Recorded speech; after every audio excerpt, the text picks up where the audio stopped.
Brought to you by the Every Dollar app. Start budgeting for free today. Normal is broken. Common sense is weird. We're here to help you transform your life. From the Ramsey Network and the Fairwinds Credit Union studio, this is The Ramsey Show. I'm Dave Ramsey, your host, #1 best-selling author, host of Front Row Seat. Ken Coleman, Ramsey personality, is my co-host. The phone number here is free, and some say the advice is worth what you pay for it. The number is 888-825-5225. Aaron is with us in San Francisco. Hi, Aaron. How are you? Hi, I'm good. How are you guys? Thank you. Good. How can we help? So I just kind of want to know what to do in my situation and if I'm just being a brat. So my boyfriend and I, we moved in together into his house. His house is fully paid off, but it's managed in a trust by his mom. I have my own house as well that I got a mortgage on before we met, and I paid $3,000 a month. We want to move into my home and rent out his home, but his mother is stopping us from doing that, and she's not going to allow us to fix up his home or anything to get it rental ready. I just feel bad because now I'm paying a mortgage on a home and it's just sitting empty. I'm not really sure what to do. Well, so it's not really his house. No. It's really owned by a trust. His mother is the trustee. Yes. Yeah. If she ever sold it, he would always get the proceeds. I think it's written in that way. Yeah. From the sale, but I just feel stuck. No, I don't think you're stuck. I think he's stuck. How old is he? He's 39. Well, at some point you have to become a man, my son, and decide if your mommy's going to tell you what to do. Yeah. Yeah. You're married. You're shacking up with a mommy's boy. Definitely. Yeah. Yeah. She wants us to live in the home. I don't care what she wants. He's 39 years old. She don't get a vote. So, geez, this is like underdeveloped psychology. Yes. Yeah. And, So number one, I would not recommend that he completely trash everything over a girl that he's not married to.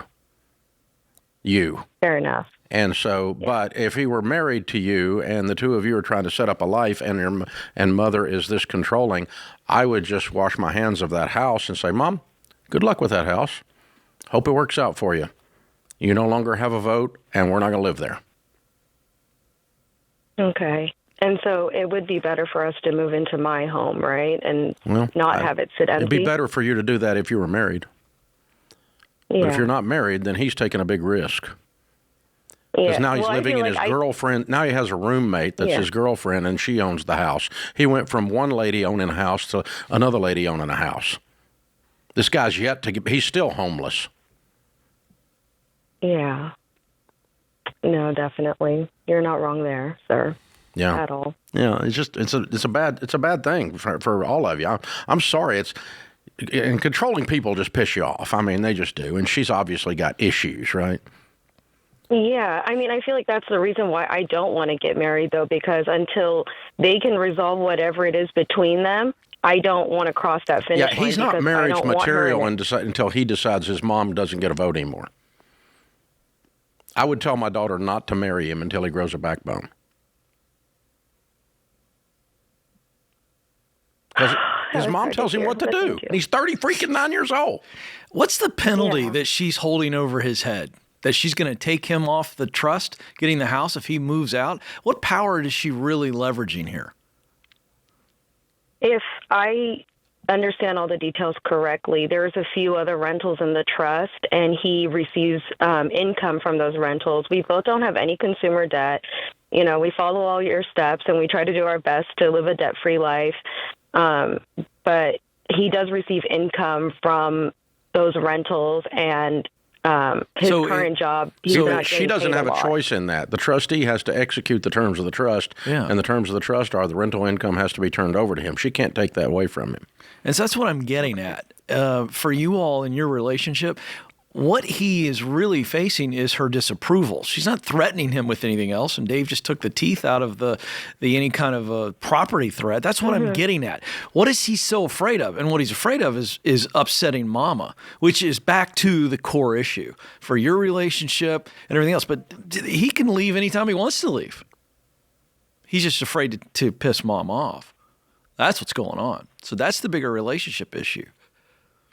Okay. Yeah, and honestly, there's 4 things that you have to be in agreement on, and one of them is how we deal with extended family before you're married. And we're not in agreement about that because this has got issues. So, yeah, I'd suggest you guys sit down and see a therapist, and I guess he could move in with you in your house if you want, but he's really still not dealt with his core issue, which is he needs to be an independent human being, man-child, and actually do stuff like man stuff, instead of just, going from mommy to girlfriend, and scary stuff. So, yeah. Has he ever been married before? Yeah, she's gone. Oh, she's gone. Yeah. Never mind. Yeah. Sorry, I didn't see the button. I'm guessing. Bet you there's a pattern. I'm also guessing Mom doesn't like girlfriend.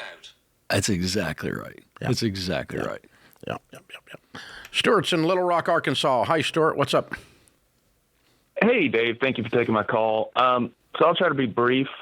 My father had a heart attack in 2024, and he started taking his estate a little more seriously and how he would hand it down to my sister and I.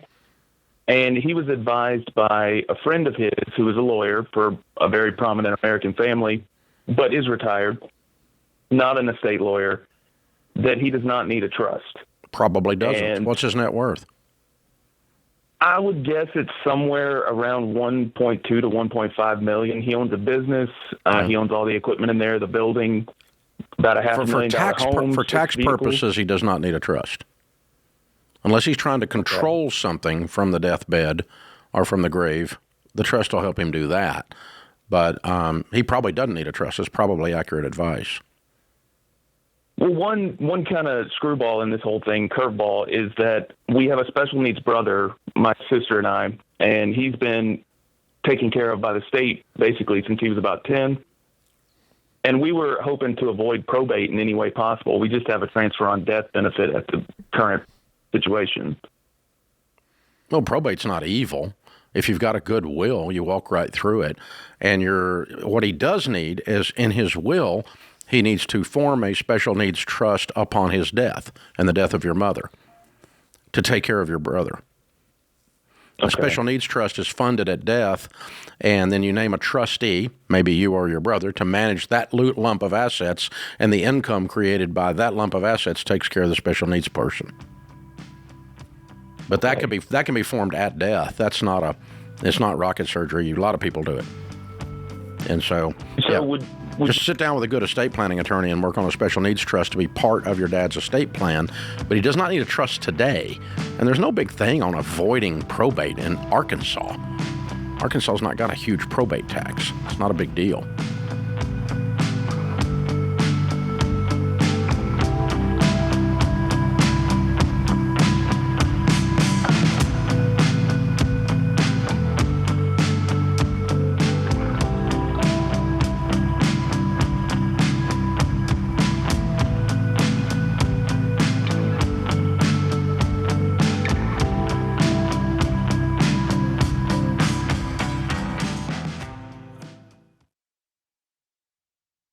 Statistics show that half of Americans don't have enough life insurance, or they don't have any at all. I don't understand this, John.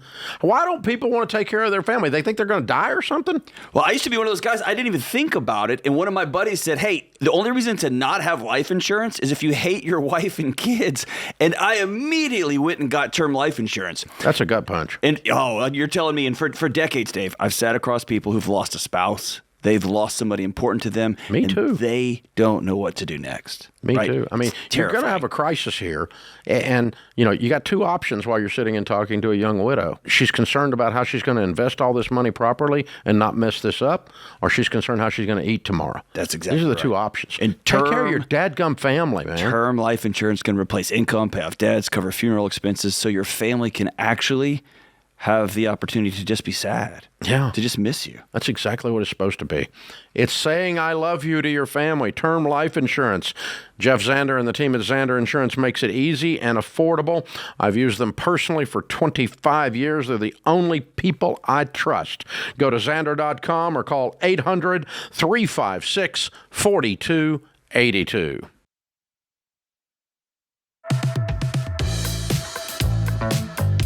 Have you ever wanted to see the person who's calling in to ask a question or be in the room when we answer it? Well, now's your chance. The Ramsey Show is going back on tour. Experience live Q&A, raw confessions, crowd debates, and local debt-free screams. The gang is going to be doing live tapings of this show in Charlotte, Denver, Phoenix, and Anaheim in April. There's only around 300 seats a night. Better grab your tickets while you can at RamseySolutions.com/events or click the link in the show notes. Scarlett is in Boston. Hey, Scarlett, what's up? Hi. To get straight to my point, my parents, through a series of recent unfortunate events, have disclosed some financial mishaps that have occurred in their life, and it basically means that they have no retirement or savings plan beyond the immediate future. My husband and I are baby steps millionaires, and I wonder what my obligation is if and when it comes time for them to be taken care of. How old are they? When it becomes, they're in their 60s, early 60s. Are they still working? My dad is. My mom is on disability. She's unable to work. Okay. And what were the mishaps? How'd they lose all their money? My dad had a financial blow-up post 2008. His company was bought by a overseas company and basically stripped. The result being he was sued by many, many people, eventually filed bankruptcy. He's now out of that and has worked just a job since, but it's never been to that level of success he had when he owned his own business. How long ago was 2008 was the blow up, right? Yep. Okay. What does he make? 6 figures. I don't know too much about his salary because a lot of it. But they've saved nothing since 2008. Correct. There have been some medical bills. My mom had a stroke and was. They don't have health insurance. They did. The health insurance covered.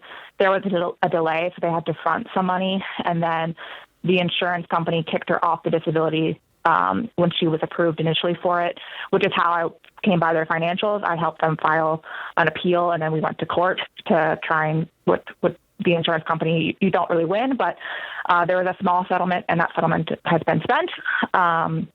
So that's how I know through that process with my dad what their financial situation has become. Yeah.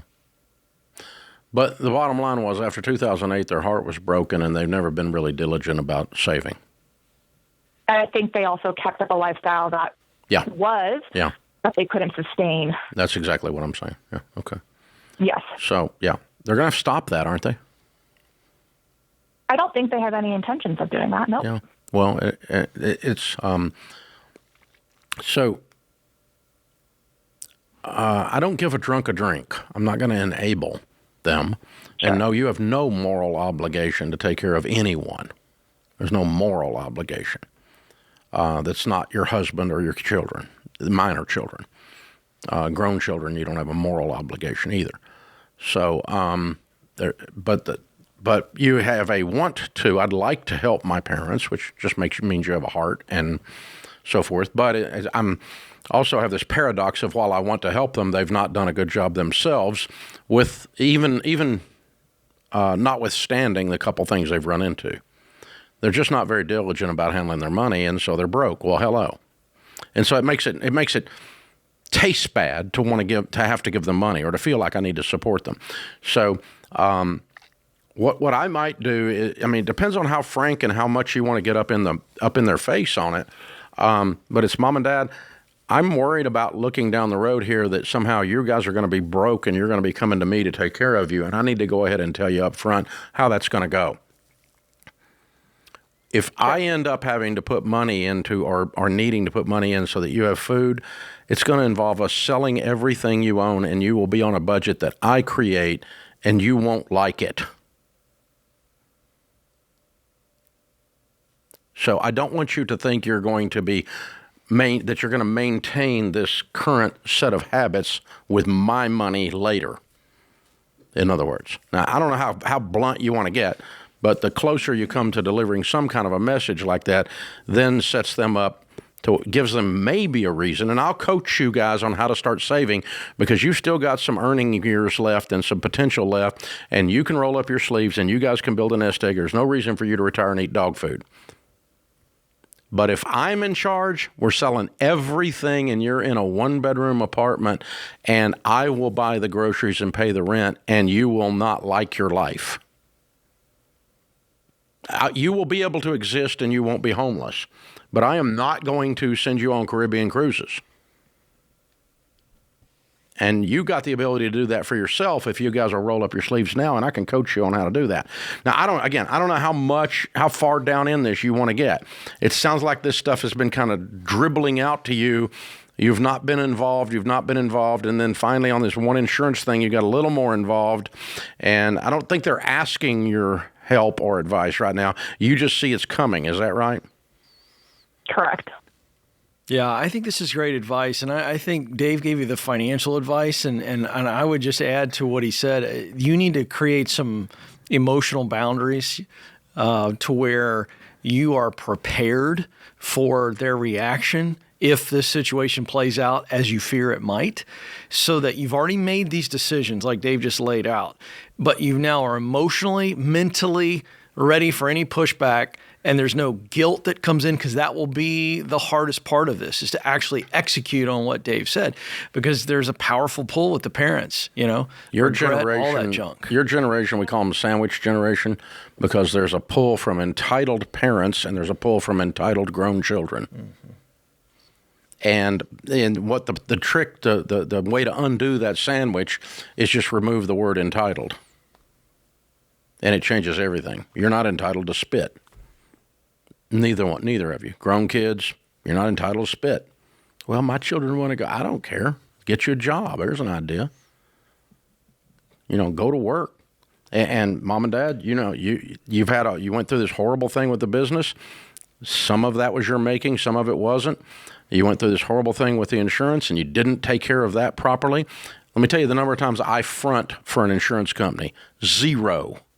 And then hope I recoup out of them. No, I'm going to turn everybody loose on everybody, and then I'm going to stand back and watch them all fight. Let the insurance company and the provider fight. You guys figure it out, and then I'll clean up what's left. But I'm not writing a check, and then somebody's got to come in and borrow money, and then I try to recoup out of the insurance company. Not a chance. Instead, I'm going at their throat right now. And that's being proactive rather than just kind of gliding along, and there's a lot of gliding along in this. So it's a very hard thing to decide. Now, you also can decide you've got enough money, you don't want to deal with it, and I'm just going to write whatever check I need to write and then just take care of them, and I'm just not going to worry about it. And if that's the case, you probably wouldn't have made this phone call. Yeah. So you've just done it, and I'm just going to be an enabler, and I'm comfortable with that, and that's what I want to do. Mom and dad took care of me, I'm going to take care of them, and it's no big deal. It's not morally wrong either way. But when you call up and ask, that means that you don't want to do it. That's what it means. So how much preemptive strike do you want to get involved in is the next decision you got to make. How much preemptive conversations? Dave, I was going to ask you kind of a follow-up. What are your thoughts? Because I think there's probably several 100,000 people that could be listening right now that are in these shoes, and they feel a sense of burden to take care of their parents. And when you say there's no moral obligation, I agree with you. But what advice would you give to them to get over that emotional hump, that sense of guilt or shame that they ought to take care of them? If they don't, they're bad kids. What would you tell them? Yeah. Well, I think you just need to decide, whether it's your responsibility or not. Mm-hmm. If it is not your responsibility, then there shouldn't be shame or guilt. The only reason you have shame or guilt is if you feel like it's your responsibility and you didn't do it. That's the only reason it would be there. And so, if my buddy calls me up and says, I need some money, I have zero shame or guilt about either giving it to him or not giving it to him. Right. Because I don't feel an obligation. Yeah, I don't feel like I have to do it. And honor your parents in the Bible does not mean honoring misbehavior. If mama's doing cocaine, you're not honoring her by giving her $10,000. That's not honoring your parents.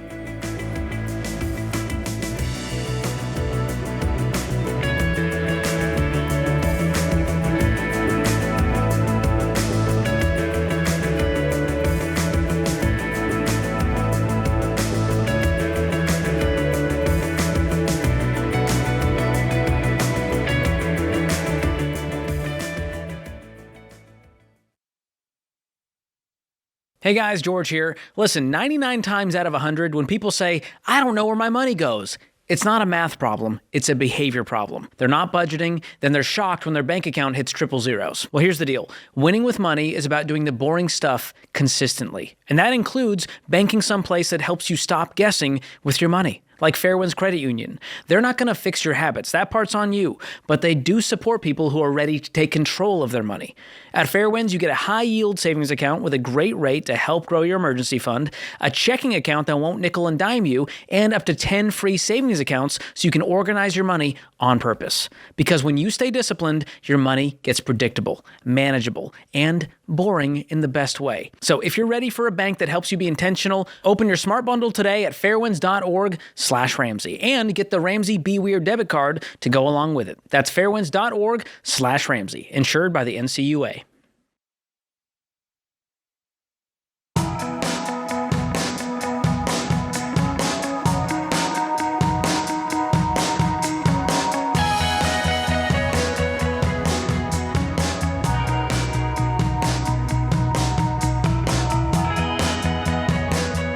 Frank is in Toronto. Hey, Frank, how are you? Not bad, Dave. I finally got through to talk to you. Well, we're glad you did. How can we help, sir? It's an honor for you to be there, you and all the personalities. I was just wondering, I'm looking for future planning purposes here, of once I get to baby step 4, which I believe is saving 15% towards retirement, that I could have to go a little more gung-ho than that, because I'm 54 and don't have anything saved for retirement. I'll have $215,000 worth of retirement investment room when I get to that stage. I'll be debt-free in 8 months. Good. I've actually set the date for November the 6th. Mm-hmm. And then I'll have my emergency fund of $10,000 saved. I have $3,000. I just did a budget. I got $3,000 each month in room. What's your household income? Right now it's just me. I'm the household. $5,600 net per month. Okay. All right. So if you save 15% of your gross annually into good growth stock mutual funds inside of your retirement plan. Now you're in Canada, so it's a little different, but still you can do all of that. Yep. And you do that for 10 or 12 years. You're 55 at the point you start, and you do it to 65, 67. You're going to be a millionaire. Yeah. You're going to be fine. Wow. And no, you don't have to. No, you don't have to do it out of order. You do need to get your house paid off during that time as well. I don't have a house. Oh, okay. That's the other thing, too. Okay. And you start talking about how we're going to do that and what we can get paid for. Because when you go into retirement, your most expensive line item in your budget is always housing. Yes. And if you don't have debt on your house, obviously it's no longer the most expensive line item in your budget. So you've got a lot of room then. But you're going to be fine if you just continue to follow through. And it sounds like you got it really dialed in. So congratulations. Keep it up. If you need more help, call us anytime, brother. Nick is in Madison, Wisconsin. Hey, Nick, what's up? Yeah, hey, Dave. Just calling. I'm hoping that you can hear me well enough. I'm in a rural area right now. Okay. I've got a couple of questions here on. I'm sitting. Well, first off, I'm only 27 years old. I got $123,000 in debt here. 81 is about the house. 81,000. 28,000 is my car, and then personal loans are around 6,000. Medical bills sitting around 8,000. My main question today is, I always hear you say sell your car because the car is worth about $12,000 today. Who said? I looked at Kelley Blue Book, and then I also looked at the dealership, a couple of different dealerships. On private sale or trade-in? That sounds like a trade-in number. I believe that would be just a sale, because I'm trying to get out of this loan and not get a new one. Mm-hmm. Okay. So if my math is correct, I think we're sitting at like 17,000 underwater right now. So you owe $32,000 on this thing, $34,000 on this thing? Yeah. Yep, because we originally Did you roll negative equity from another car into this deal? I did. Yep. Yeah, that's how you got there. Okay. And what's your household income? Yeah, we do 70,000 before the taxes, and then taxes come out. We get about 56, 57. Mm-hmm. Okay. All right. Well, I mean, you're stuck in that car. They're selling it as of no benefit because it's not worth anything compared to what it's owed. So, okay, it's not much help. But what that does mean, sadly, is that you're going to work 6 extra jobs, and you're going to sell everything else in sight. Everything's on. Put the cat on Craigslist and the dog on eBay. I mean, we're going crazy here. And beans and rice, man. No life. You've got to lean into this and start throwing grenades at it, harsh, like your life depends on it. It's not. You can't wander out of this mess. You're going to be extremely intense. Okay. So the monthly payment right now is $647. Yeah. And I have been the past few payments doing $1,100. That's not what I'm talking about. I'm talking about coming up with $34,000 extra. Okay. So you need to be making like an extra $2,000 a month and squeezing every dime out of your existing budget too. So you're married, I take it. Yeah, I am. Yeah. Everybody in the house is working. The children are going to the salt mines. Everybody's working. We're all making more money, and we're all going to throw it at this mess because this is not going to go away with, just sitting down and tightening up the only budget you have right now. Because you've tried that, okay. and an extra payment is not getting you out anytime in this century. Because you probably also have a high interest rate on this thing, don't you? Yeah, it's about 10% right now. Yeah, so you got screwed coming and going. Yeah. You don't need to be on a car lot for a while, do you? Whew, what a mess.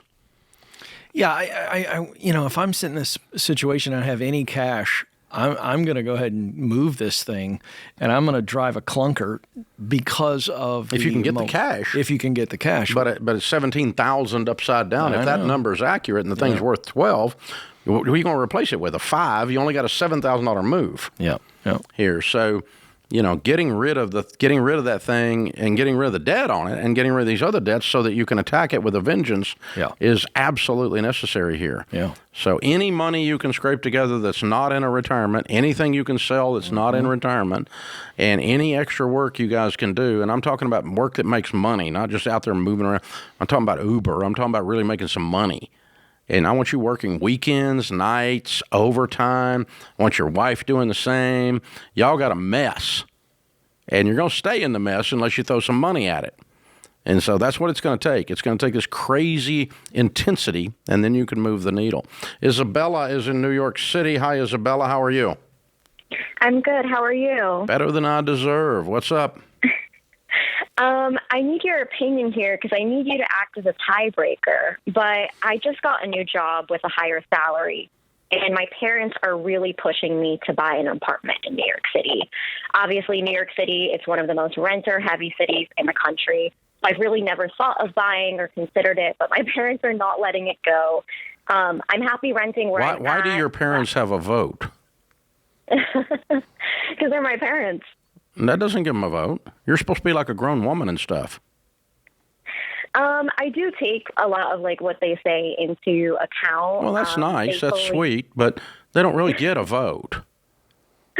I do see where they're coming from. I think for me, it's how old are you? Knowledge. I'm 24. What do you make? What's the new salary? $95,000. Well, what's the cost of the apartment? With $95,000, I could reasonably look at anything between $300,000 to $400,000 in the city. That's not in the city. That's in an outlying borough somewhere. If it's in a co-op, it would be within that budget, but there would be co-op fees on top of it. In Manhattan? Correct. Are you talking, 400 square feet or something? My own apartment right now that I'm renting is pretty tiny, so I see where they're coming from, that I could upgrade while owning at the same time, but I don't know. I'm not sure you can. That number doesn't sound right to me. But okay, I'm not a Manhattan expert. But all right. I mean, you might be out in the Bronx or Queens or something and do that. But I'm not thinking you're going to be on the island doing that. So here's the thing: you're 24 years old. You make $95,000 a year, and you don't really want to buy right now. Is what you told me. That's kind of what you said. For me, it's just I don't see how I can buy. Like I'm not sure how either. I don't think you buy right now. I agree. I'm okay with you waiting. Someday you want to buy, and maybe you're still in New York City. Maybe you're still in Manhattan. But home ownership when you don't want to is a bad idea. Home ownership when you can't afford it is a really bad idea. All home ownership is not good. Only when it's done properly is it a blessing.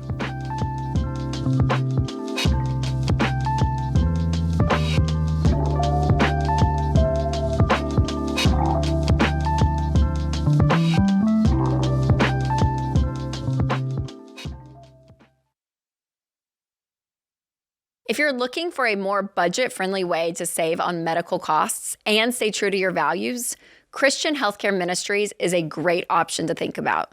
CHM is not health insurance. It's a health cost-sharing ministry, a biblical, community-based way for Christians to share each other's medical bills. That means no enrollment deadlines, and you can choose any doctor or hospital you want. That kind of freedom is big, especially if you're self-employed, between jobs, or you just need something that fits your budget better. CHM has been around for decades, faithfully serving the Christian community.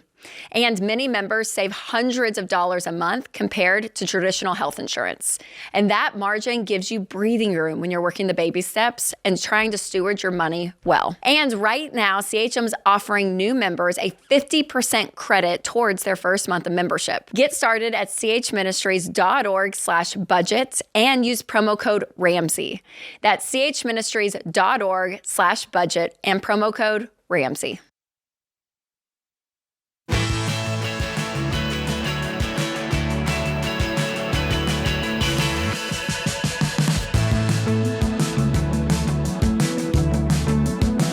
Colton is in Atlanta. Hi, Colton. How are you? Doing good. Hey, I got a quick question for y'all. I have a small business, and I'm wondering how I should do profit sharing with my 2 team members. Okay. That's a great question. And I think it's really important that you start thinking about that at your size. We did then when we were that size. Now there's 1,000 of us, and we have 14 core values. One of our core values on the wall is share the profits. So we share with everybody in the building in one way or another, all kinds of different ways. Now it's somewhat complicated because there's so much. The first thing I learned the hard way that I will teach you is to make sure that the 2 team members know that this is Colton's money and I am sharing it. That's different than corporate profit sharing that's part of my comp plan that I'm entitled to. This is you out of the goodness of your heart setting up a culture inside my little company here that I believe in sharing with the team, and I am doing that voluntarily. You see the difference in the spirit? Yeah. It's like when you're in the kindergarten, sharing. You know what I'm saying? This is not like, profit sharing is part of my comp plan and they didn't pay it, and so I'm pissed. No, you don't get that option. You're not entitled. This is me being kind and you smiling when I'm kind. That's how this works. Okay? So I've probably been doing it wrong. Yeah, I did. I screwed it up when I was your size, and I had to go back and reset. The second thing I do, and we still do this to this day, is we pay out profit sharing here once a month, and our CFO gets on the stage and says, hey, profits were up over last month, down over this month last year. We had a good month. Here's a couple of bright spots in the company without going into details and numbers. Here's how many people are involved in the profit sharing plan this month. And so your profit sharing check is going to be a little better than last month and not as good as 2 months ago. And here's why. And then we close that talk out with, here's where profits come from. And everyone in the whole room, all 1,000 people say, profits happen when revenues go up. Everybody says up. And when expenses go down. So your job is to make revenues go up and expenses go down, and then you get more profit sharing because I'll have more to share with you. And we say that like we're in kindergarten or something every Wednesday or every Monday morning that we do once a month when we're doing profit sharing announcement. So because we want everybody to remember, this is not, Santa Claus is not delivering a bag of money. This happened because we all work together to keep expenses down and revenues up. And you have to reset that in people's minds over and over and over again because people forget. And they're like, oh, well, the company didn't give me any money. No, that's not how this works, honey. You're self-employed like the rest of us. We, as a group, sucked, so your profit sharing is down because there's less profit to share. And so, we talk about it when it's up or down. And so those are two things you want. You reset the entitlement and the ownership aspect, and then you can figure out from after those two things are in place how to do the calculation. I used to do ours when I was your size once a quarter because it wasn't much money, and it'd be like $500 or something after a quarter, right? And so because there wasn't a lot of profit, wasn't a lot of revenue. And there's 4 of us, and so, and I wanted it to be a little bigger check, but what I figured out was that people they couldn't count on it because they only got it ever so often, and so it wasn't connecting in their brains. And so once we figured that out, we went to a monthly. What you could do is not do any of that, and you could say, hey guys, ever so often, we had a great month. I'm taking all of us and the wives and the kids out to dinner, and we're all going to a movie, and I'm going to spend some company money just to say thank you because I'm going to share some of our profits with you that way. And or hey, here's a $100 handshake. We had a good month. And it's not formal, and it's not a bunch of math calculation. And you can keep it fairly primitive and simple that way when there's 3 of you without getting into some kind of freaking spreadsheet analysis. And by the way, our team does not know how profits are how their portion of profit sharing is calculated. That way they don't have to back into and worry about what's going on. All they know is we share with them. And it's pretty dadgum sweet these days. So, does that make any sense? What'd you say you did wrong? Well, so what I've been doing is we do commercial residential remodeling.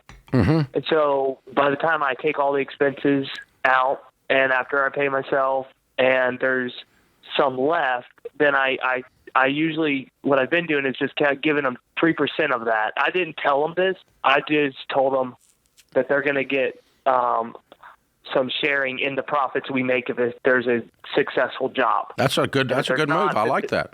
What's wrong with that? Then they don't get it. They don't get any. But then I'm also trying to figure out what percentage should I save back for retained earnings, because sometimes we don't work for a while and then I'm like, don't have enough there to save.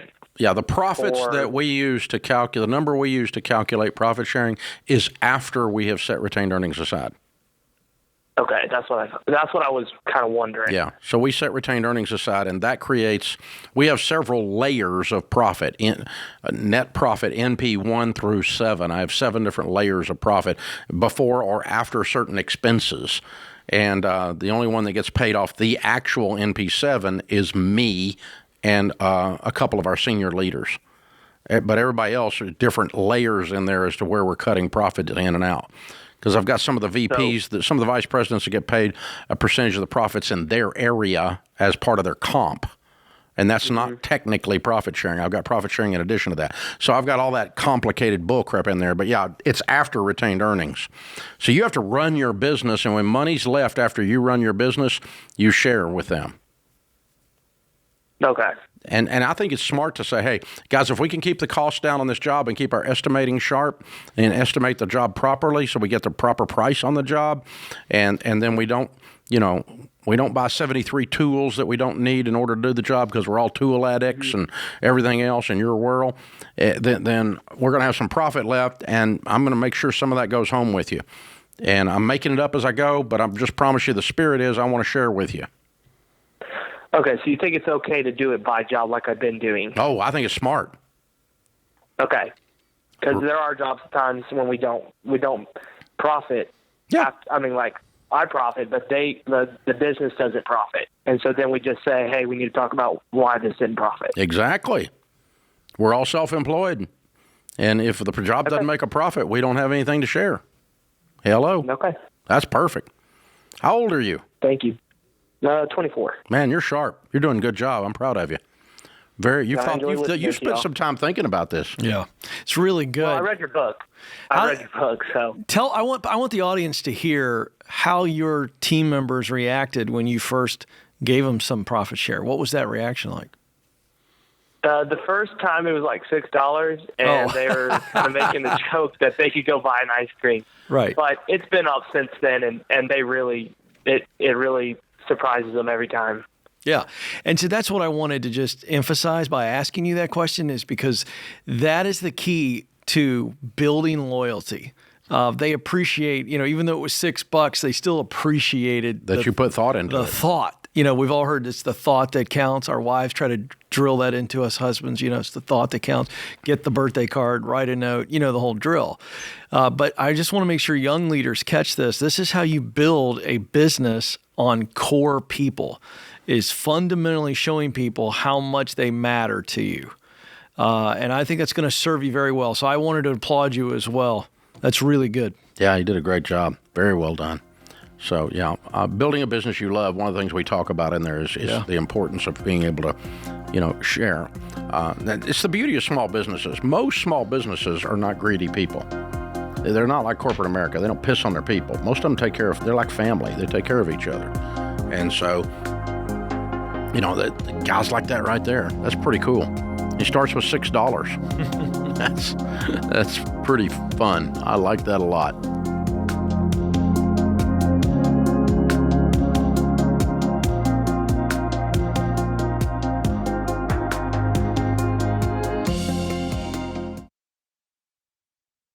Owning a business can be a heavy load. You want to serve your customers well, make a healthy profit, and grow. And your team, family, and customers are all counting on you. And now everybody's talking about AI like it's magic. And you're wondering how to keep up. You're carrying a lot, but you don't have to do it all alone. That's where NetSuite comes in. Over 43,000 businesses, including Ramsey Solutions, use NetSuite to lighten the load by bringing all their numbers into one system. Accounting, inventory, CRM, payroll, the works. And now NetSuite's AI takes it further, automating busy work, flagging inventory issues, spotting cash flow problems in real time, and catching risks before they hit. So you're not just closing the books faster, you're making decisions confidently. And when your numbers are right, that takes a lot of pressure off your shoulders. And switching systems is a big move. But NetSuite's Suite Success process gets you up and running fast. Go to netsuite.com/Ramsey for a free product tour and to schedule time with a NetSuite rep. That's netsuite.com/Ramsey.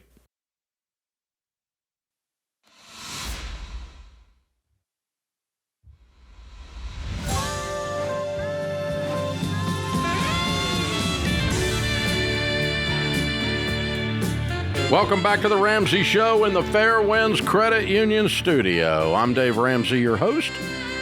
Ken Coleman, Ramsey personality, #1 best-selling author, and host of the show Front Row Seat on the Ramsey Networks. He's my co-host today. Monica's in Houston. Hey, Monica, how are you? Doing good, Dave. How are you? Better than I deserve. What's up?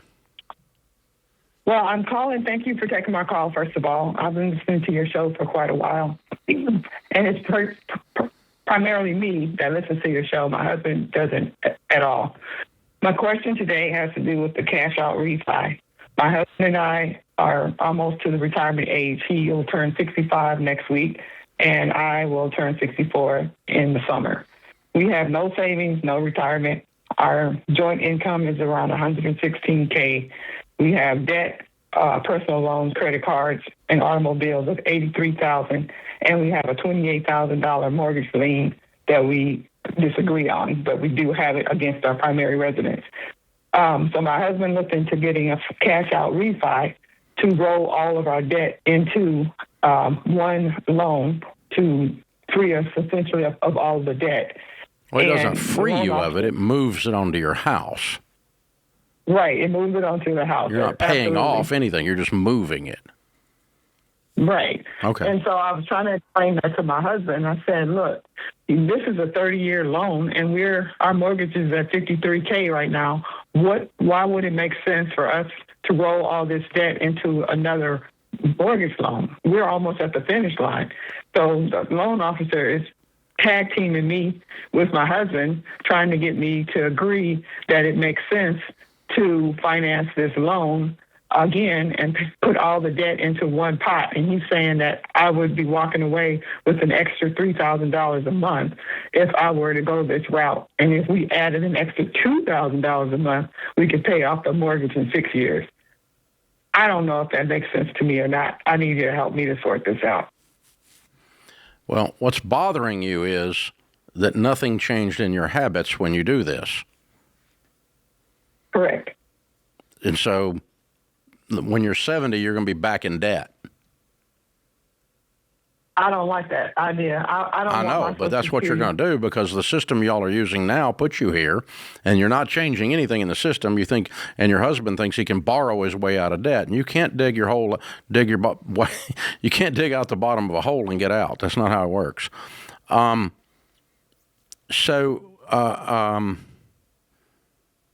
much of the 83 is his truck? $32,000. Isn't that weird that I knew that? I'm prepared to sell my truck and just drive the other one. How much do you owe on the other truck?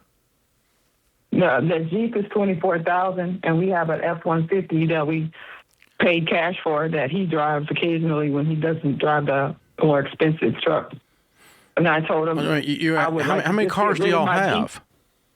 We have 3 vehicles, 2 trucks and 1 Jeep. Okay, and truck number 1 that he drives occasionally that's paid for is worth what? Maybe $6,000. Okay, and the other truck is worth $32 and owes $32 on it, right?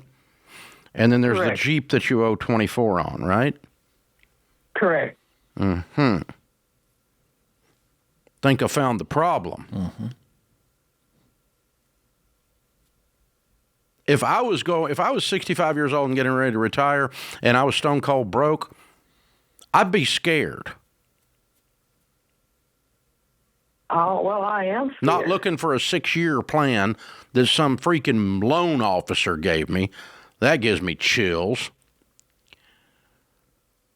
So y'all probably aren't going to do this because I don't think you and your husband are aligned on this. But mathematically, what y'all ought to do is sell both these cars. Both of them. Yeah. Well, and not do a cash out refinance. Instead, pay your way out of debt and be debt free sooner than 6 years.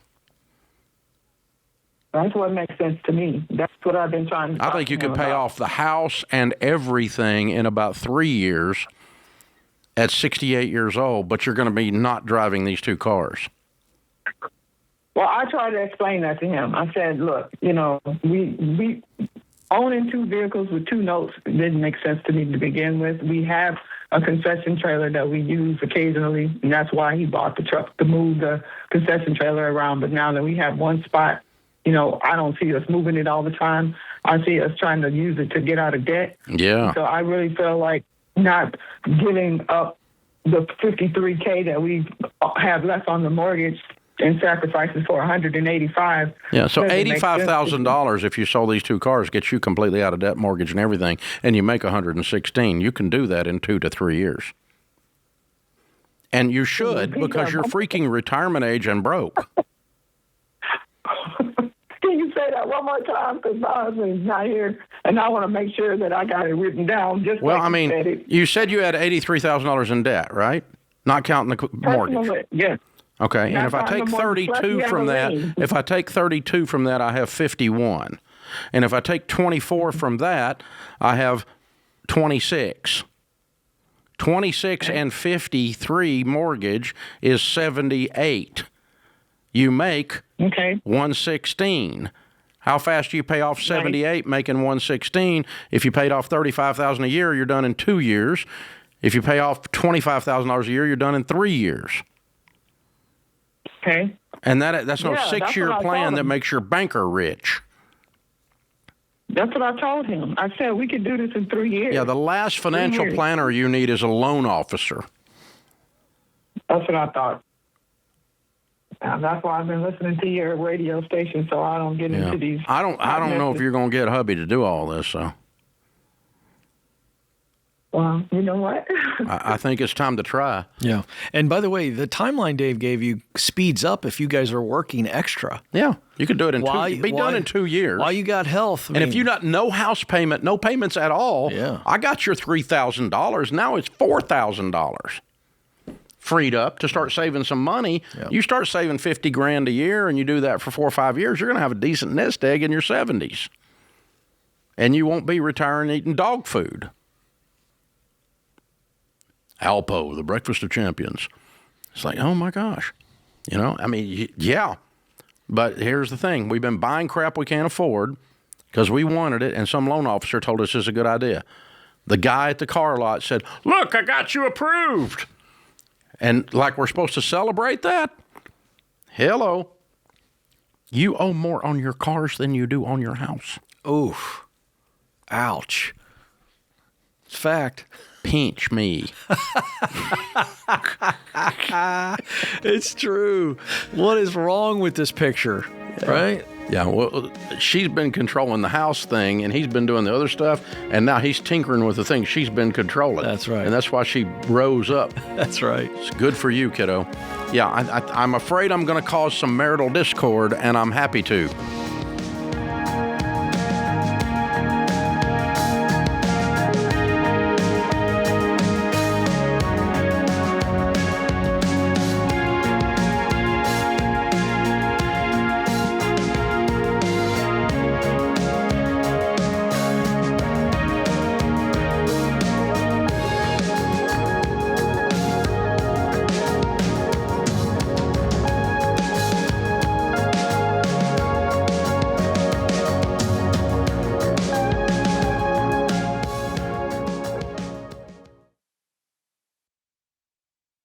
When you're drowning in credit card debt and collectors start threatening lawsuits, a rep from some call center debt relief company can't protect you. A lot of so-called debt relief programs leave people wondering, am I actually protected if I get sued? When all you've got is a legal plan added on as an upsell, of course you feel stuck. But Guardian isn't another debt relief company. They're real attorneys. And with Guardian, you're assigned an attorney from day one. That means if a creditor sues, you're not scrambling and you're not hit with surprise legal fees. Now look, I'm telling you straight, debt settlement isn't pretty. I'd rather see you get out of debt the old-fashioned way. But if you're out of options and you're staring down bankruptcy, Guardian gives you real protection and a path forward. Guardian's attorneys have helped over 55,000 people across the country settle more than $600 million in debt. Not with gimmicks, with legal expertise. So, if you want real help, instead of a sales pitch, go to guardianlit.com/Ramsey. That's guardianlit.com/Ramsey. Attorney advertising. Results may vary and no specific outcome is guaranteed.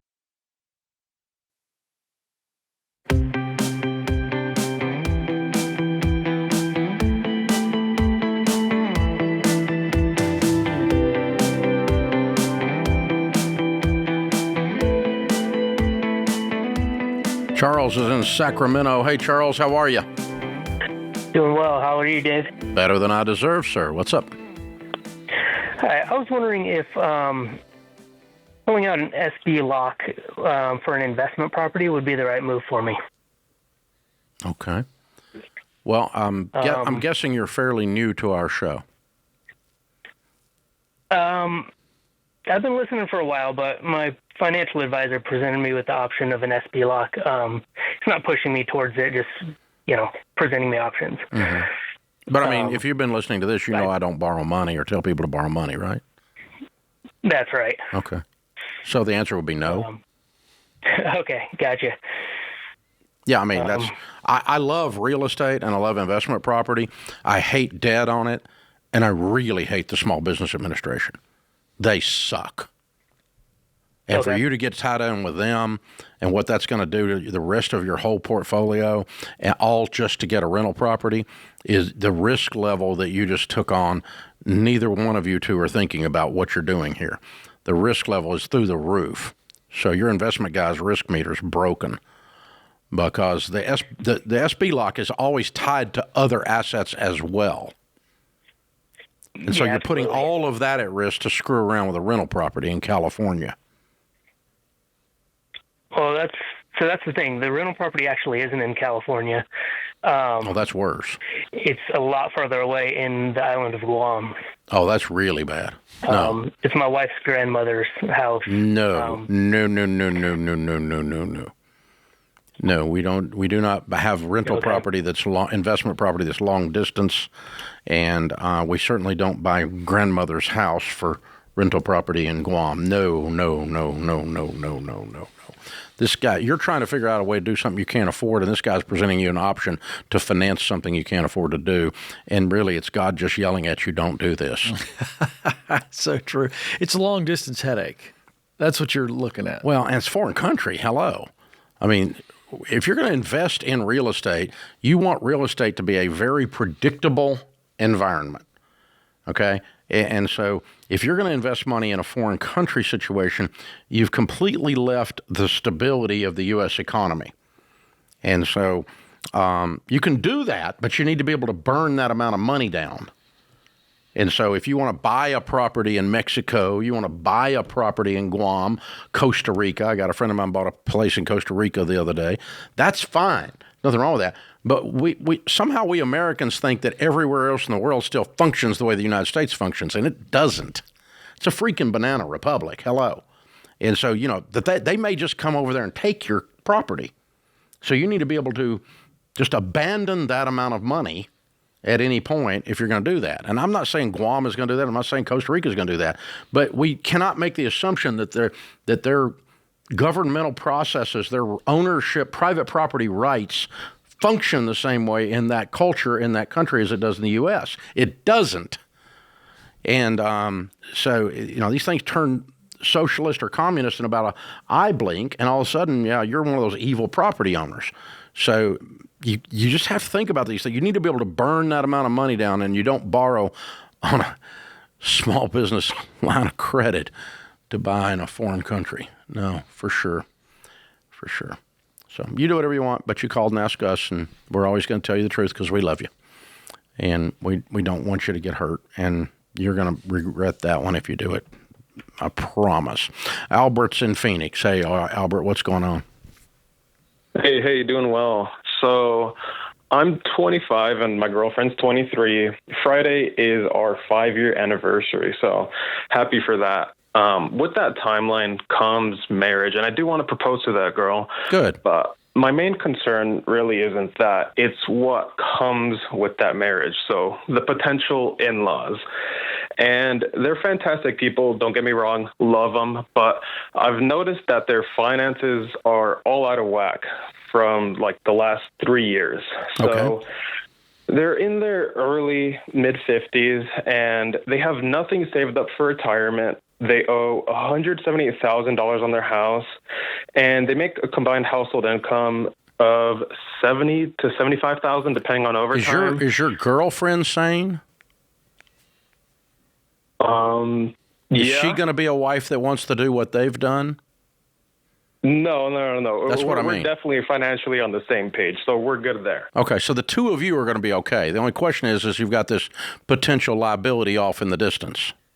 Yeah, so they're going on 3 to 4 vacations a year while we're living. Honey, you can't fix them. If you're going to start out your marriage trying to fix the in-laws, you're going to have a long life. Okay, gotcha. It's just that we're in this situation where we've been asked for money personally for the most basic necessities, such as I would just say no. Groceries. Say no. And if she doesn't get comfortable and you don't get comfortable saying no, then we've got other problems. But it's the two of you that are the problem, not them, because they're a known quantity. We know what they're going to do. They're going to piss away money and ask you for money. That's a given. Has your girlfriend given in and given them money? We lost you. Did she give them money or not? Say it again. Yes. Okay. Yeah, no, that's what I'd be worried about. This is the person we need to be talking to, not them. Yeah. You're not going to fix them. The only thing you're going to determine with her is the two of you are going to hold hands, lock arms, and say, this is how we're going to handle life. And life includes your crazy butt parents. Gotcha. My only concern is I don't want to be a pocketbook for their retirement. And don't be. It's hard to say no. Don't be. Just plan on it. I'm planning on saying no. This is the premarital counseling stuff. This would be issue number 1 for me based on what you've presented. Yeah. That's what you called us about. Yeah, I agree you should have a concern, but you got to hear what Dave said. The concern is with your girlfriend, potential wife. And you. Yeah, you both have to be locked in here to say, no, we're never going to say yes again. We made that mistake once. We're not going to do it again. These are not poor, pitiful people. These are people who don't manage their money well. So it's hard to feel sorry for them when they need money. Right? And you need a new phone. Okay. It's about the 4th time I've been through that. All right. So, guys, learning to set boundaries with your in-laws and with extended family of any kind, and extended family is anyone that doesn't live inside of our home. You, your spouse, your personal minor children. You have to be able to set boundaries with them and create quality, kind, compassionate boundaries to say, we're not able to do that. It doesn't match with our goals. I'm sorry, we're unable to do that. And about the 4th time, they'll get mad and they'll say, but I deserve. No, I'm sorry, we're not able to do that. I'm so sorry, we're not able to do that. Yeah. And we've looked at our budget and we just don't have room for that. Yeah. And well, you're a millionaire. I know, but we looked at our budget and we don't have room for that. So, that's. I mean, you just got to be kind about it and go, no. And now I'll be happy to get you into Financial Peace University, and I'll help you sell your car, and I'll help you get an extra job, and I'll coach you. I'll be your biggest cheerleader. I love you. I want you to win, but I'm not able to enable. Yeah, I love that. That's really good. I would say, hey, let me tell you about these baby steps. I'll walk with you. I'll hold you accountable. You up for that? But you can't. But that's only after they ask for money. You don't just go marching in there and suggest that. They're not going to hear it. That's an exchange. But if they come in and go, we're not able to do that. But I'll tell you what I can do. Yes. And even if you want to go super crazy, you could go, listen, if you get on a plan and you're real intense and you're starting to work, I might even throw in some towards the plan after I see the plan working. Yeah. But the plan right now is you just spend piss away money and then you come over here wanting some. That's not a plan I'm in for. Mm-hmm. You pissing away money and then tell me I got to make it up. That's not something we do here. So, but dude, this is you and your girlfriend being grown-up stuff and setting boundaries with people that you love but don't respect. That's hard.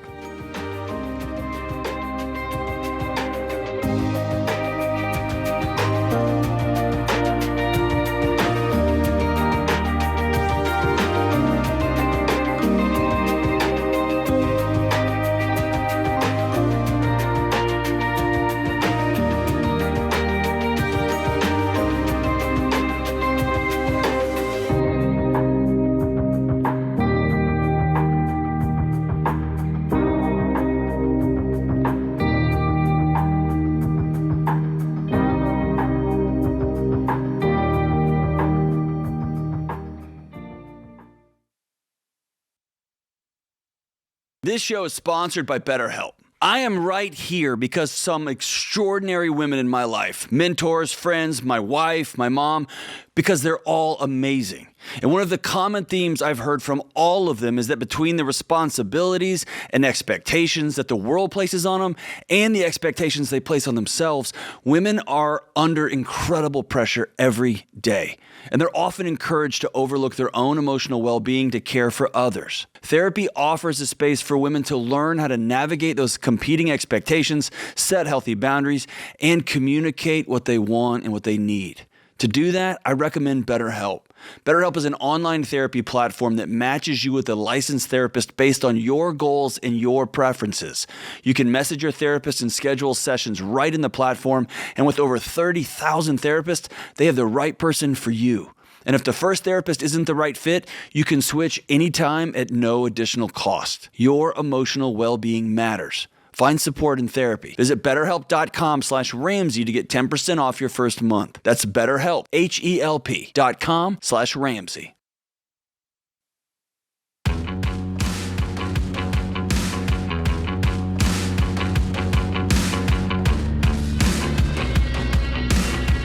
One of our favorite things to do around here is a debt-free scream in the lobby of Ramsey Solutions. We even have a debt-free stage in the lobby of Ramsey Solutions so we can see the people and talk to them when they're doing their scream.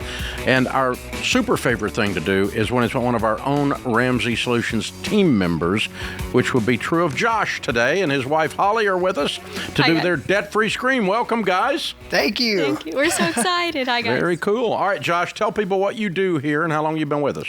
Yeah, I've been here at Ramsey for about 5.5 years, and I am on the Ramsey education team. I'm a relationship manager for our sponsors. Okay, and that's the high school curriculum primarily, and we get sponsors that pay for that to go into the high schools, and you help get that done. Yes, sir. Very cool, because the high school curriculum's had about 6 million students through it now, I believe. Yes, sir, and counting. Yeah, there we go. Good stuff. Well, congratulations. All right, how much debt have you two paid off? We paid off $175,000, just north of that. Goodness gracious. In what period of time? 18 months. Yeah. Whoa! Okay. Now, we don't ask incomes because your team members are all standing around. That would be unfair. Otherwise, we always put everybody else on the spot. But how in the world do you pay off $175,000 in 18 months? That's like $10,000 a month. A lot of Chick-fil-A. But then also like working here, working our jobs, but it's been so fun. So yeah, when she says Chick-fil-A, we picked up some side hustles. We worked at Chick-fil-A. It's been super fun. Yep. I've always done Instacart, so did Instacart on the side. And when we first got married, I had been saving up money while we were engaged to put down. You know, once we got married, we wanted to start knocking out the house. And so you had a chunk to throw at it. Exactly. And how long y'all been married? A year and a half. 18 months. 18 months. So That's right. thus this begins. Okay. Yes, sir. Yeah. Okay. So this is starting to sound like Holly brought this debt in. I did. Okay. I came with a lot of baggage, which was the mortgage. But you're worth every penny. I hope so. He's stuck So this is your regardless. mortgage? It was our mortgage. You yes, paid sir. off your freaking house? Yes, we did. Oh, I was thinking student loans. Oh, my God. So you married a woman with a house. I got it. Okay. Yes. That's a lot better. Yes. That's a lot better deal. Okay. Yeah. Good job, man. Wow. Yeah. And you pay off the house. How old are you two? I'm 27. I'm 29. And you have a paid for what's this house worth? Just under $300,000. Geez, so you guys are going to be millionaires in no time. Yeah, we're excited. So proud of y'all. It's been awesome. So you got married and then just we're game on. We're not going to. You went gazelle intense on the house. We did. Yeah. We treated baby step 6 like baby step 2, and that's kind of something. Before we got married, we went through FPU, and we just wanted to. You know, we dreamed. We said like, hey, what could life look like if we had no payments? And so neither one of you had any consumer debt coming in.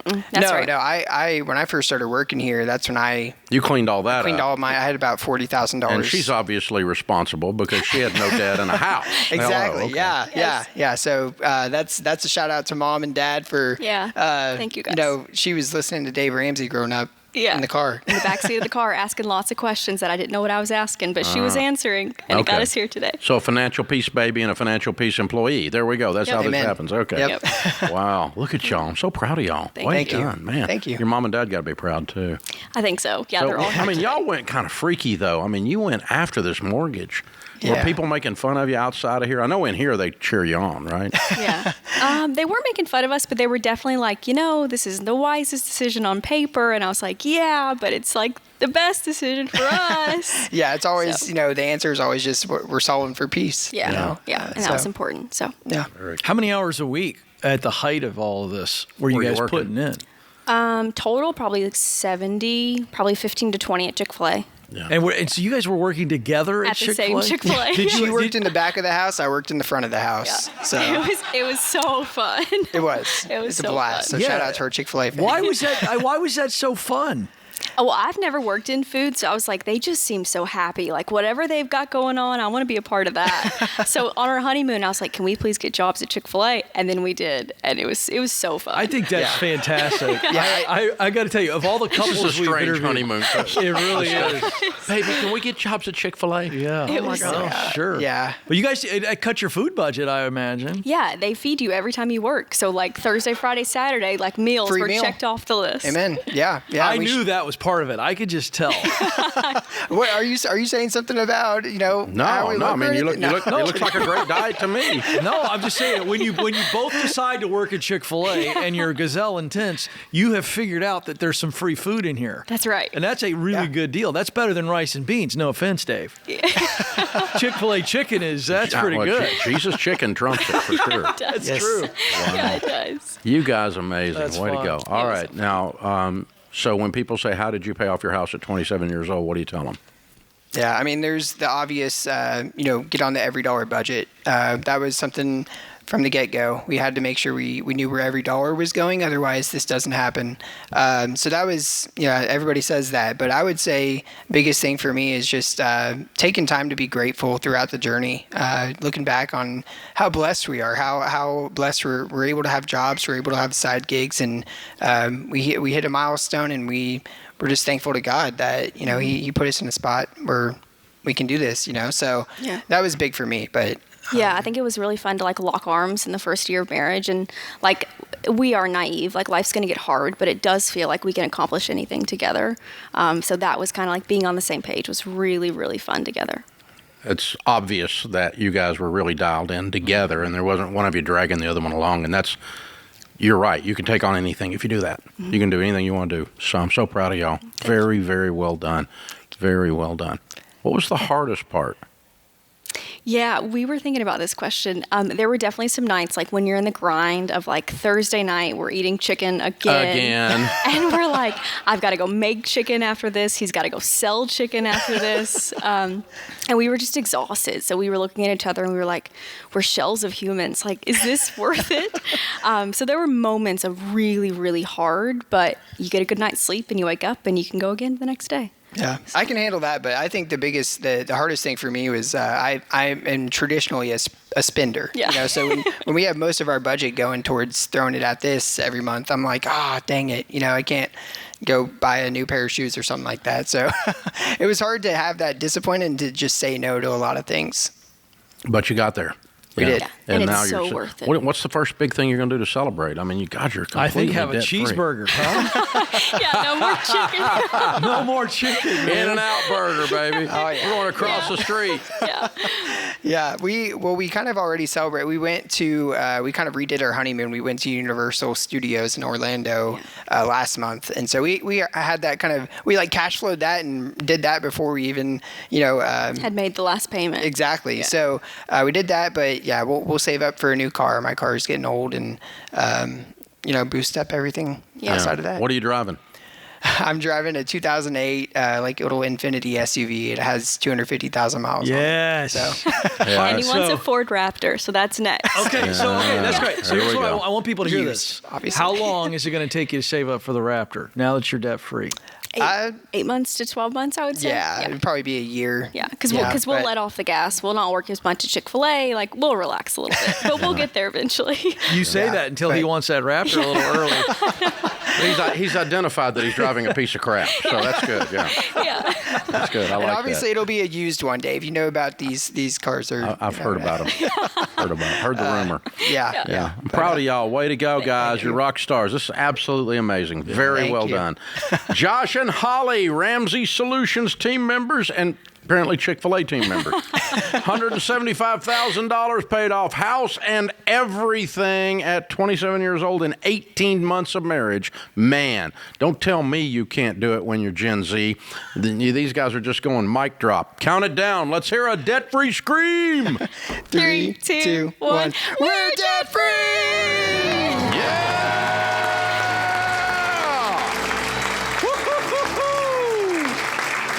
Man. Makes me proud he's working here. Yeah. What a sharp guy, man. No question.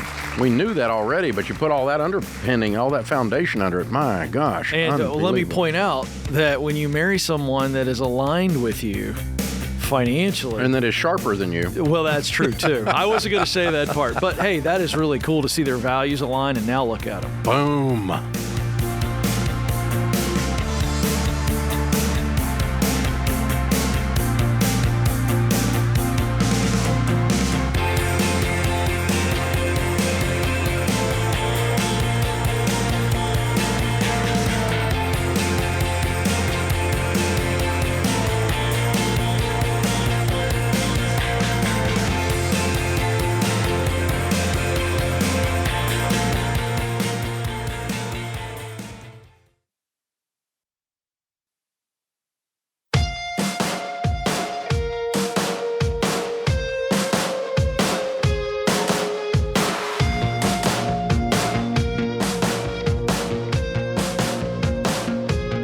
Your personal and professional growth hinge on one skill more than anything else. It's communication. And we're excited about this new book, Stop Talking, Start Communicating, that I did. It's now available for pre-order. The book unpacks the DISC assessment, the DISC, and shows you the results of your test. So you get the test and the book. You can pre-order for $34.99, and $30 in pre-order bonus items, including the ebook and an additional assessment for your friend or your spouse. If you've never taken this, we use it inside the company here when we're hiring, and then we put the results on each person's wall. So when you walk up to the area that they're sitting in or into their office, you see how they think, whether they're a D, I, S, or a C. And without going into the full teaching on it, I took the test, I think, 40 years ago or so. And the first time, I was in a volunteer thing at a church, and the church said, hey, take this. And I read it, the results, and I went, whoa, this read my mail. And so I came home. It was the first time I'd ever seen an assessment like this. I came home and I handed it to my wife, and I said, look at this thing. This thing is amazing. And she read it, and she said, that's what's wrong with you. No, that is me. Wait a minute. So there's a lot of ways you can assess and tell what the way people think and the way they tick. None of them are perfect, and none of them are a fix-all. But if you know how someone is wired, it's easier to communicate with them. And if you think through for a minute, you'll know how they're wired. And this book will help you do that. Stop Talking, Start Communicating. You can pre-order today at RamseySolutions.com/store. Or if you're watching on YouTube or podcast, you can click the link in the subscription. The Ramsey Show question of the day is brought to you by Why Refi. Defaulted private student loans don't fix themselves, but you can fix them. Why Refi helps you refinance into a low fixed rate payment that fits your budget, so you can get back to the baby steps and move forward. Go to whyrefi.com/Ramsey. That's the letter Y, REFY.com/Ramsey. Might not be in all states. Today's question comes from Kyle in Kentucky. My wife and I have been told by our financial planner that it's better to invest in the market than to pay off your mortgage if the interest rate is less than your average rate of return in the market. He explained that market gains can be used to pay lump sums on the principal of your mortgage to pay off your home sooner that way. Is this the best course of action? Well, Kyle, I don't know if you've been listening to us for a while. If you have, you know our answer. If you haven't, there's a reason why Dave developed the baby steps many, many years ago, because of the momentum and the strategy actually pays off because it's disciplined action. And so the answer is we disagree with your financial planner. That's a numbers game. It's a manipulation, some fancy math to try to make you feel good to invest with the financial planner. When the discipline of the old, Dave, you've used the adage so many times, the tortoise always beats the hare, right? The idea of just discipline action. And so then there's the other thing, that the financial planner's math is just, it's not fancy, it's just wrong. Yeah, right. Okay, so a lot of if you make 10% on your investments and your mortgage is 4 or 5%, he's saying you make 6% difference and that you're going to get out of debt faster. Well, that's wrong, because he left out a key mathematical figure in this equation. This equation is very naive and very primitive and very simplistic.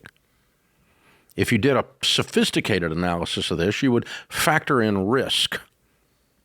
And risk is not factored in here. You just took risk. You put money in the stock market, which is risk. You didn't pay off your mortgage, which is risk. And so if you adjust for risk and taxes, because you do pay taxes, by the way, on that investment returns. Those investment returns that you're going to lump sum and throw at this are taxable investment returns. So he didn't adjust for taxes, and he didn't adjust for risk. So your financial planner is full of crap is the problem. And it's typical financial planner. Too many of them are this naive, this primitive, this unsophisticated. And so when you adjust for risk and taxes, there is no benefit. And here's the way you know this in your heart, Kyle. Let's pretend your house was paid for. And your financial planner says, hey, you should go borrow $300,000 on your house and give it to me to invest in a good mutual fund, and I'll make 10, 11, 12% on it. And you can borrow that money at 3 or 4%, and you'll make the difference. It's the exact same discussion mathematically. But when you say, you want me to borrow on my paid-for house, you know what happens? Your heart jumps, which is where you measure risk. You do math in your head, and you measure risk in your heart. And your heart skips a beat and goes, not just no, but hell no. I'm not borrowing on my house. It's paid for, you idiot. Why would I borrow on my house to invest with you? And it's the exact same equation. So when you reverse it that way, it makes you realize this guy's not playing with a full deck. He's not got all the parts of the math equation in there. So, yeah, you need a new financial planner. This guy's more worried about what you invest with him than he is what you're going to end up with at the end of the day.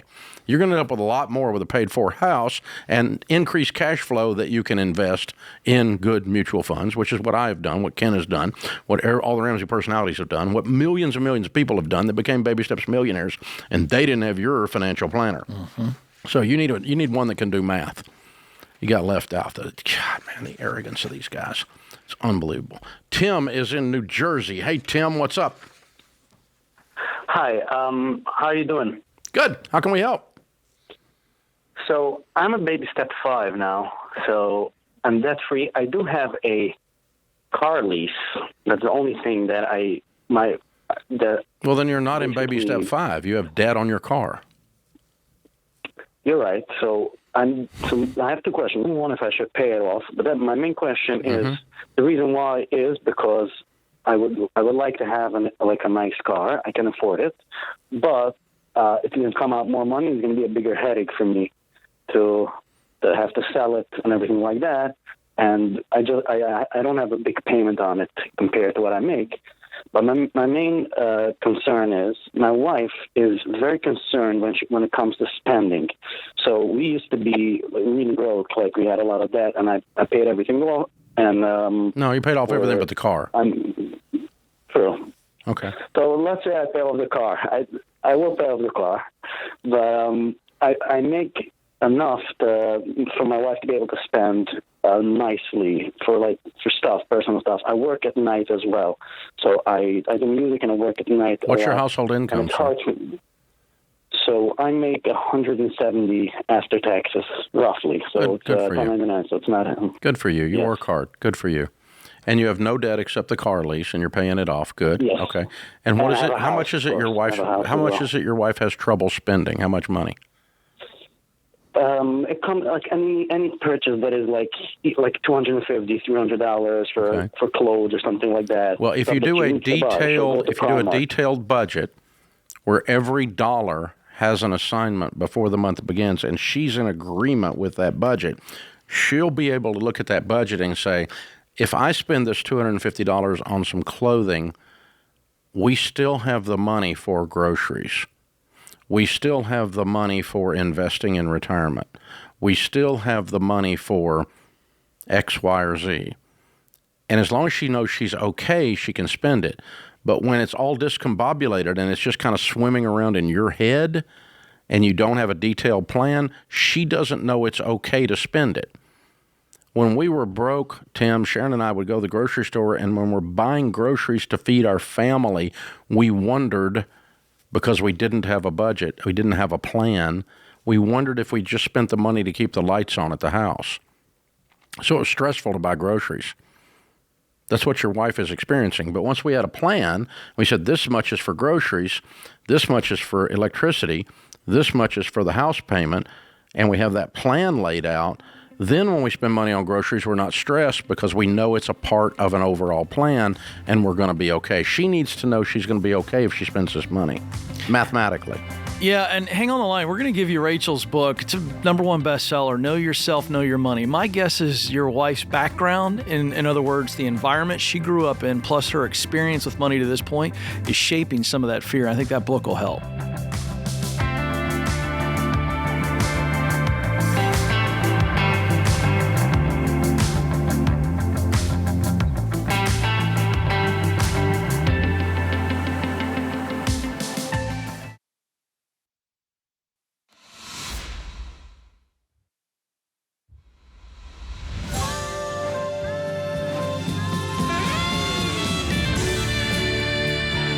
Welcome back to the Ramsey Show in the Fairwinds Credit Union studio. Ken Coleman, Ramsey personality, host of the Front Row Seat show on the Ramsey Networks. He's my co-host today. Josh is in Charlotte, North Carolina. Hey, Josh, how are you? I'm great, David. It's a pleasure to talk to you. You too, man. What's up? So I had a question. We're in okay shape financially, the wife and I. We have combined finances, and I've got some extra side hustle cash that I've got coming in. And usually I just use that to play golf or buy some beer or do whatever. And no questions asked. But I want to start, like, surprising her, maybe with a trip here or there, just something that's a little bit more than just, you don't pay for it in cash. You might need a debit card or something like that. I guess my question is, without opening another account, what's the best way for me to go about doing that, surprising her, while also, making sure our finances kind of stay together and in one place? Yeah. What's your household income? Right now we're at about, 140, 150, I would say. How much debt have y'all got? Nothing but the house. Good for you. Well done. Okay. All right. Well, you certainly can do whatever you want to do. You're not doing a bad job. You're managing well. What Sharon and I have done and what we teach is that all monies are combined. Okay. Now, then that begs the question, how do you surprise Sharon with something? Okay. Or how do you surprise your wife with something? And if it's all in the budget, it's kind of boring.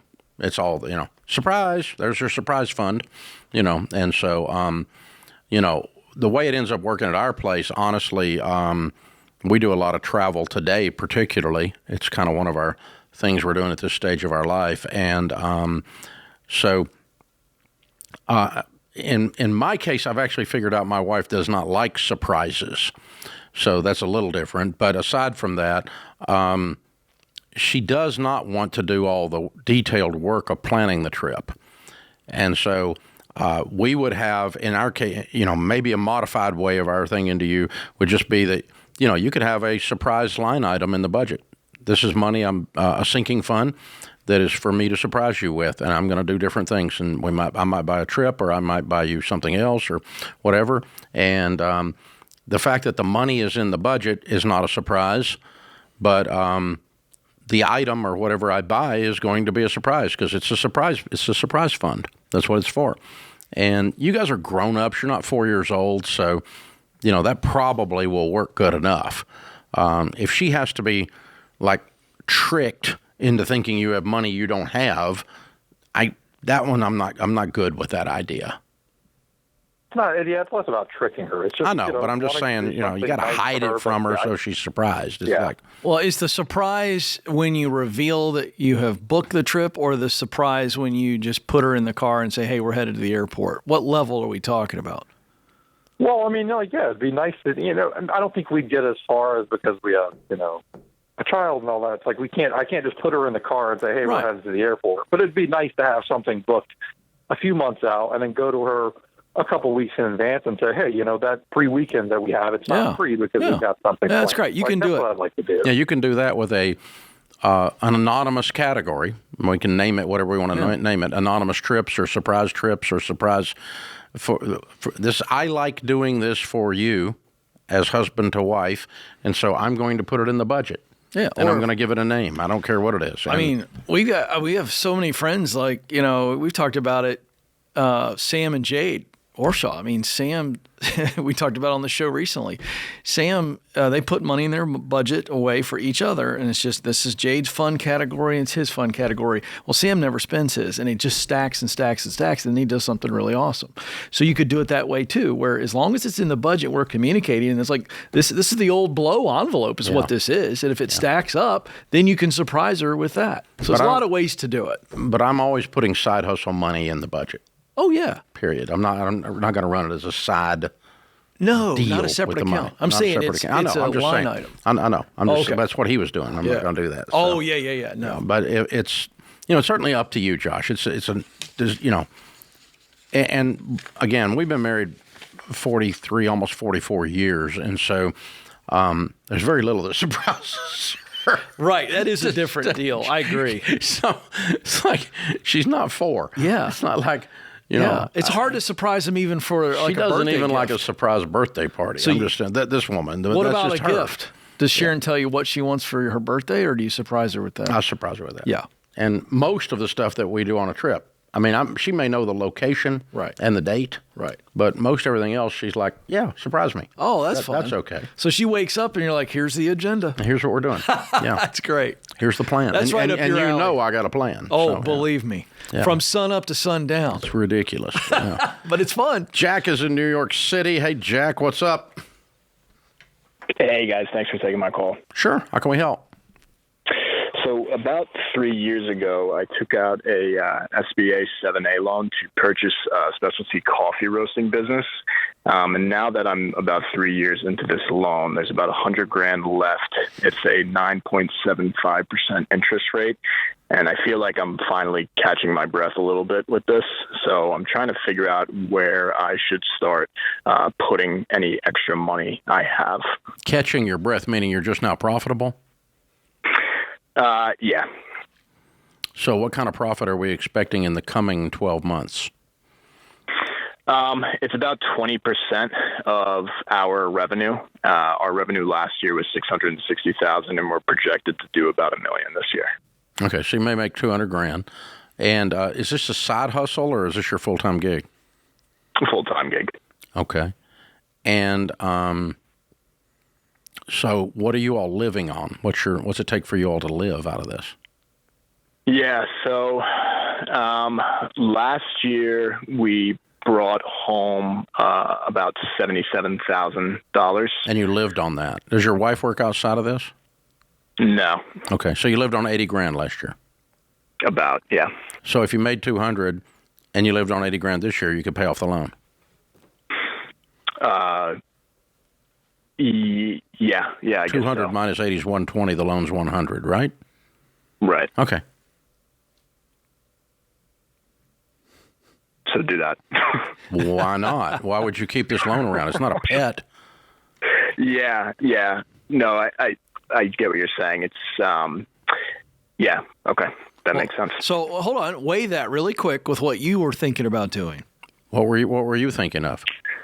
Well, we're actually looking to move into a new space. The spot that we're in right now is very small, and that's obviously going to be another expense. It's going to cost about $60,000 to get the new space built out. So what I was actually thinking was potentially refinancing this loan because the interest rate is so high. I could get 6.5% if I were to say to take out another $150,000 loan, and then I'd have $50,000 of capital to put towards the build out, and then the more debt that you have in business, the more unstable and unsustainable you are. The less debt you have, the more sustainable you are. So I would go with everything you're talking about doing, only I would just pay off the loan first, and then I would cash flow the move. And wait till you feel how easy it is to breathe then. Yeah. And if you got this move completely cash flowed and you've expanded, now you're making $300,000 and you got no payments in the world. And we're, 24 months, 36 months from now? It's a lot better place to be in business. It's too volatile out there, man.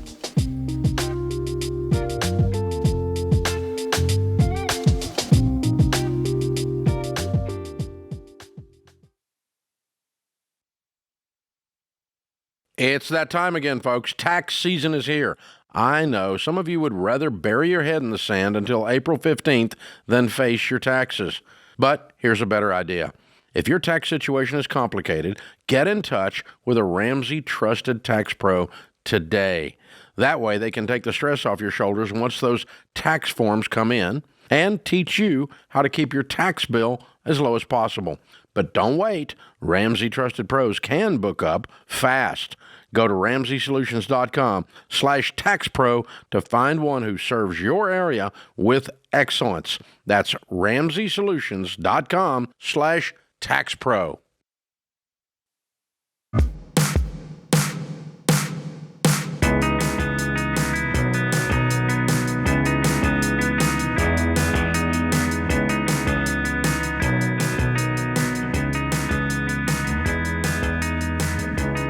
If you're working the baby steps, the best and fastest way to do it is by using EveryDollar. It's more than just a budgeting app. It is now the whole plan, the Ramsey plan, built right in.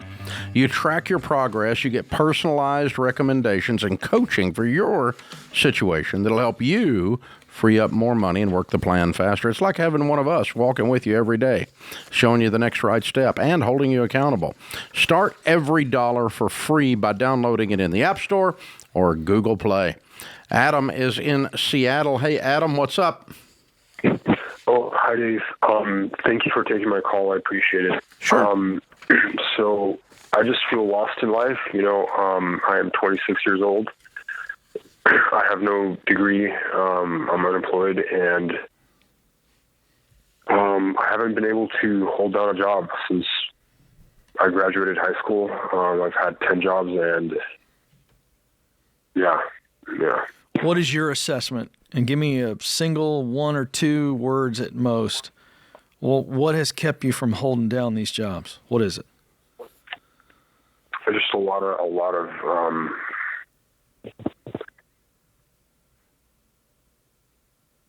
I think it was a learned helplessness, and then also just a lot of anxiety. And did you self-sabotage?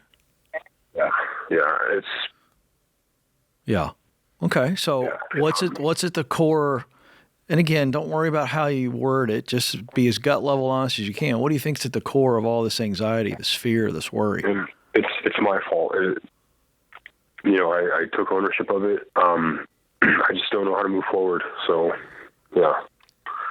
Well, the first way to move forward is to realize that you're not a failure. And I think it would make a lot of sense for somebody in your shoes at 26 who's never had anything stick. Doesn't feel like you've had much stick in your life. Is that a fair assessment? Things haven't really been, it hasn't been sticking. And yeah. I think it's just the severe anxiety that I have, and I am in therapy for that. Good. So, are you making progress? Do you feel like you're making progress in therapy? I want to believe that. Yeah. Okay. So I'm going to tell you right now, instead of this big philosophical and big strategy answer, I think you just need a win. And I think you need to redefine what winning looks like. And I think winning, if I were going to prescribe something to you, is go get a job and go get the hardest job you can get. I mean that. I don't mean something that pays you very little. I mean hardworking, maybe some manual labor, working the trades, and have one clear win. And that is, I'm going to keep showing up. I'm not a screw up. Therefore, I'm not going to screw up. And I got one thing. I'm going to show up and I'm going to keep a clean nose. I'm going to do what they tell me. I'm going to learn. I'm going to learn how to do more. I'm going to be hungry and I'm going to keep showing up. And I'm going to put 1 month, 2 months, and 3 months. And while you're getting this therapy, I think you need to do something really, really hard, because I think you need to prove to yourself that you've got grit and that you're actually tough and that you're not a victim. But I want to bring Dave in because I know he's got some great insight on this too. But I'm trying to simplify for him to get him a win, Dave. What are your thoughts? Where's your family?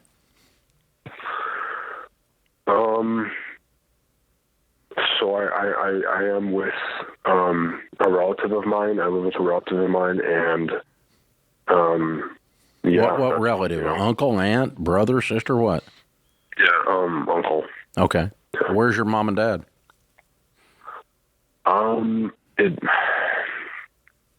physically, where are they located? They're located like in the same city. It's just where, I've failed and I haven't been a really good son. So,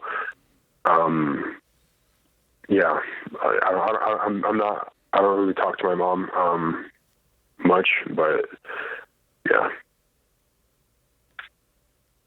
What did you call for today? What did you want from Dave and I? I feel lost in life, and because I'm 26 and I have no degree, and I'm just trying to. No, listen, I can tell you right now, you're so ashamed of yourself. You are just covered in shame. So Dave and I aren't therapists. I'm glad you're with a therapist. I cannot preach that enough. Do the hard work. Keep digging in. Don't stop that. But I'm going to go back to what I think. I don't think someone who's in your state of mind can have great clarity. But I'm going to give you a resource. I'm going to give you my book, Find the Work You're Wired to Do. I want you to take the assessment, but I'm going to caution you that I think you're so down on yourself and you are so loaded down with shame that I think you're going to have to do a few little things at a time to build up confidence, belief in yourself. Yeah. And that's why I'm prescribing hard work. I mean, like brick crew, working on a construction site to where your body aches all day, and you just get some confidence to go, I'm showing up doing the hardest work possible. I really believe that's what you ought to try. Try it for 90 days and get that back stiffened up to say, I just did the hardest work on the planet for 18, 20, 22, 25 bucks an hour. Hard work. Work 2 jobs. Don't do anything but work and stack up some cash for the whole purpose of beginning to believe that you're not an utter failure. That's what I think you ought to do. Yeah. So this is a real hard assignment. Get a job doing anything that's tough and show up every single day and work your butt off. Yeah. You can do that. Okay. You can do that. Yeah. So like to build and stop partying. Yeah. Build some grit. You're partying your butt off, aren't you? Yeah. Yeah. That's got to stop. You're killing yourself, man. Yeah. Okay? Yeah. It's dripping off of you. So if I was you, I'd plug into a great church and get some men that are walking with God, that are clean, they're sober, and they'll walk alongside you, put their arm around your shoulder and kick your little butt and get you in a job and hold you accountable for staying clean and working your butt off. Mm-hmm. And you got to get a community that's different. The community you're running in is a bunch of losers. Amen. And you're going to become who you hang around with. So you need to change who you're hanging around with. Yeah. And that's a mess. So yeah, the thing is this: Ken's prescription, I think, is exactly right. You need some wins. You need some confidence and some dignity. Mm-hmm. But that means you got to walk away from the stuff that's been taking it from you. Yeah. And that's the partying. And the reason you're not showing up at work is you're hungover. You're strung out. You can't wait for happy hour. Can't wait for smoke another joint while I'm on the job. Well, of course you're getting your butt fired. No kidding. You can't pass a drug test. And so that's what's going on. I mean, so you step in there and you stay clean, dude. And I'm telling you, get a whole new crew to run with. Get into a good church. And that's why I was asking you about family. And so the reason your family is upset with you is not because you're a bad son. It's because they love you and they hate watching you destroy yourself with your bad habits. That's what they're not mad at you. They love you and they can't stand watching you kill yourself. So I would just walk away from that stuff and go completely clean and just let's go for a whole new direction. I mean, we're going from drunk to monk right now, man. I mean, game on. Time to make a move, right? You got to make a shift here. And if you do something radical like that for 90 days, you can do all kinds of stuff. It's absolutely right. Absolutely right. And I can't say this enough. At some point after the 90 days, I want you to do something that you're afraid of doing. Yeah. Something that you're afraid of. That's like really a stretch. I don't mean something stupid financially. I just mean something you're afraid of.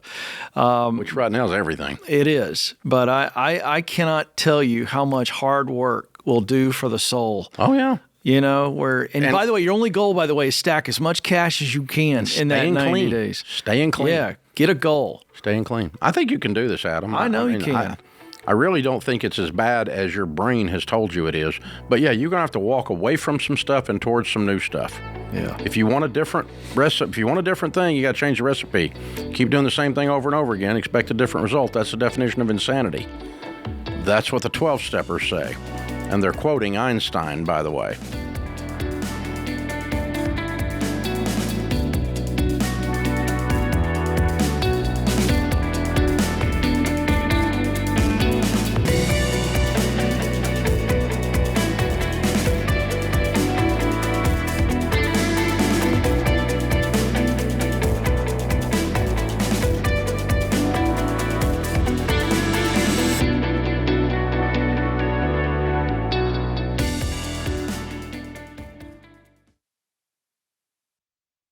Hey guys, Dave Ramsey here. Every day on this show, we help people work through real money problems and figure out what to do next. Now, you can get that same kind of help anytime with Ask Ramsey. Ask your money question and get answers built on Ramsey principles we use on the show. Whether you're making a decision or just want something explained, Ask Ramsey is here to help. It's fast, simple, and free to use. Go to RamseySolutions.com and try Ask Ramsey today. That's RamseySolutions.com.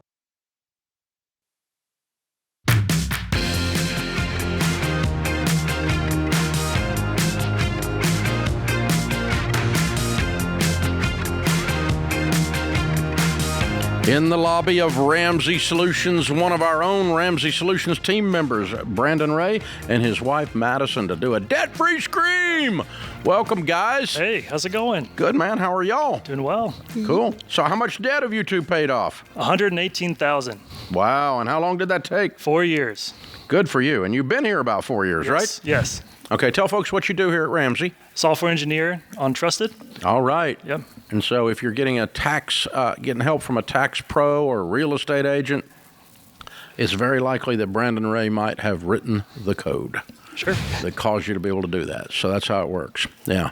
Way to go, guys. Well, congratulations. What kind of debt was the $118,000? So we had 2 cars, student loans, 4 credit cards. We also owed some family some money. So you were normal? Normal, yeah. How long you two been married? Almost 10 years. Okay. So where did you move? Did you move from somewhere to come here 4 years ago? No, we're from here. You're from here? Yeah. Okay. And so you joined the Ramsey thing, and around here the peer pressure's all positive to get you out of debt. It's the opposite of most places. Yes. Like it's kind of over the top. It's like a cult or something. Yeah. So yeah. But so we're pushing you because we love you to get out of debt. Everybody in the whole team's cheering you on, right? Yes. And so you didn't have a choice hardly but to get on the plan, right? Exactly, yeah. Okay. And so Madison, did you know what your husband was getting into when he joined this place? No. No, I didn't know we were joining a cult. But it's okay. It's the good kind of cult. It's a good one. Yes. There's good ones, there's bad ones. We're one of the good ones, yeah. That's awesome. So you guys decided about the time you came to work here, okay, we're going to attack this debt. Yeah, it was kind of a little bit before that. It was like, hey, I'll go back a little bit. My mom actually introduced us to you when I was like a little kid. We were listening to you and Susie Orman, and we were doing all sorts of stuff there. And she introduced me to like the envelope system and all sorts of stuff. But like a kid, I didn't listen to any of it until well into our marriage. Yeah. And I was like, hey, And by then you're normal. You got all this debt. And I'm like, oh crap, we're starting to have kids and things are starting to stack up and we need some room. And then I was already starting to look into the baby steps. And then I was like, hey, I really want to work here too. So that kind of went hand in hand. Okay. Yeah. All right. So Madison, how did you play into this story? He suggested and I followed. Was that's simple, huh? Yeah. I love my husband and could you teach a class on that, please?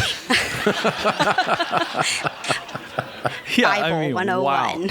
Wow. So no questions at all, no struggles with it. You just were like, okay. Well, I did a little bit of kicking and screaming. Yeah. Oh, okay. When he told me I had to stop ordering the cheese dip at, the Mexican restaurant, I got a little frustrated, but Yeah, because she's more of a dreamer and I'm more of a realist. So it's like she comes to me with dreams and I'm like, there's no room in the budget. So we need to like do some work to make those dreamer dreams. and dream killer. Yeah. And apparently queso killer as well. Yeah. Queso killer. Whoa, that's worse than dream killer. Wow. It is. Hey, but we're debt free, so we can have Now we can get the queso. She's bought in. Now we got it. Okay, so what do y'all tell people the secret to getting out of debt is?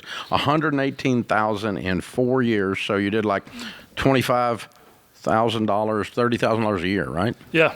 That's pretty substantial. It's doing lots of late nights. I did 2 side jobs to make that happen. So it was a lot, and you gave up a lot because you had to like get the kids to bed, do different things. It was a lot of sacrifice. Queso. And queso, yeah. A lot of missed out queso. So there was just a lot of sacrifices, a lot of late nights, a lot of coming here, eating beans and rice. The taco bar looks really good on Tuesday, but lots of beans and rice. We ate a lot of lots beans and and lots and lots. Yes. Yes. So that was probably the hardest part too, is like giving up time with the kids, giving up time with family at night, and giving up just. Yeah. We like food, so was it worth it now that you're free? Oh yeah. Oh yeah. Oh yeah. How's it feel now that you don't have any debt except the house? It was weird at first because it's like, oh, is it over? Is it actually over? It doesn't feel real yet. And then it's still kind of getting to that real part. But it's like, hey, wait a second, we can actually. The kids want to go do something, we can do it, right? It's not a no immediately. It's like, yes, we can go do that. All right, for a guy who works here, you know it, you've lived it, you've done it now. What do you say to people that this is the key to winning on this debt-free journey? Well, you got yourself into it. You got to get yourself out of it. Just do it. Put in the work. Get it done. Love that. Yeah. What about you, Madison? What do you say the secret to getting out of debt is? A lot of patience and a lot of trusting your partner. A lot. There has to be good communication between both of you about where your money's going. All those random subscriptions that you forget you have have to be canceled. And exactly. Yeah, it's a constant thing. Yeah, way to go, guys. I'm so proud of you. So proud of you. I know your parents are proud of you. I tried to get you to do this 20 years ago. Now you're really doing it. That's good. Yeah, that's good. It's very good. Very good. Well, congratulations, y'all. Congratulations. And thanks for being on the team. Yeah. We appreciate it. And when the taco bar's open, you get all the queso you want, okay? Yeah. Exactly. Okay. And it's your birthday. Yes. No way. Yeah. Well, happy birthday. Yes. Very nice. That's quite the present. Yeah.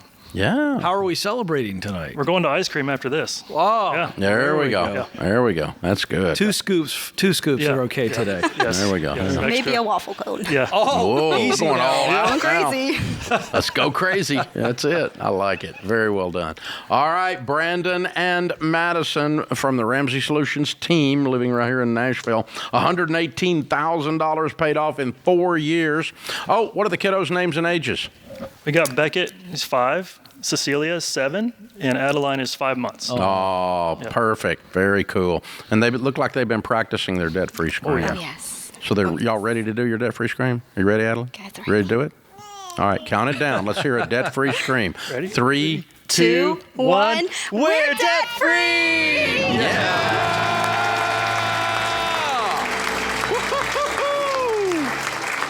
That's how it's done. Wow, man, that is fabulous. Congratulations, you guys. Well, and the team's out here cheering them on. Yeah, it's fun. It's the good news about the team here. They love each other, and they're always praying for each other, helping each other, passing on tips and encouragement and everything else versus tearing you down. And it's one of the beauties of the culture at Ramsey. I'm real proud of our team and how many of them came out. You can see them if you're watching on the YouTube, man. That's a huge number of people come out to cheer them on. So very cool stuff. And isn't it interesting that you can grow up right here in the shadow almost of this building? Yeah. And mom telling you to do this stuff, and then you look up and you're $118,000 in debt and you're married. And we've been married 5 years, and this is not working. And I got to do it too. And then joins our team 4 years ago and actually applies the stuff and goes crazy. So the interesting thing is with all this stuff, it's just a matter of a decision or 3 to decide I'm not going to do that anymore. I am going to do this. I'm not going to do that. I am going to do this. And I'm identifying what works, what doesn't work, and I'm going to plug into what works. I'm going to walk away from the things that don't work. And this, using these credit cards to get my airline miles, bull crap. I'm not paying attention to what we're spending at restaurants. I'm not paying attention. And then all of a sudden, boom, it gets serious, and everybody turns their life around. You know, it's interesting. When I asked Brandon the key to get out of debt, he said, you got yourself into this, now you got to get yourself out. It really ties into our last call, that young man who had, done some things where he created all this shame and guilt, and he's telling us multiple times he's lost. And it's very similar to people that feel lost financially because they just do what the culture kind of tells them is normal to do, and they wake up one day and they feel lost, stuck financially. Oh, yeah. And the advice is so great. You got yourself in it. You got to get yourself out. There's a lot of empowerment there. So great message to a lot of you that are new to the show and are in a lot of debt, and you're just feeling like this is a pipe dream. It's really not. It's that simple, that mindset and then crazy discipline that you heard there. So you can do it. Larry Burkett used to say it takes you about as long to get out as it did to get in. So if you spend 3 years making the mess, it takes you about 3 years to fix the mess. And my experience has been different than Larry's. Yeah. I think maybe because we've got the whole gazelle intensity thing going. I agree. It's roughly about half. So you figure if it took you 5 years to make the mess, it's probably going to take you 2.5 to get out of intensity. And so how quick do you clean up the mess? In their case, they cleaned it up in 4 years. It took them about 6 years to make the mess. Yep. They've been married 10. So that's how it worked out. Very interesting. Proud of you guys. Well done.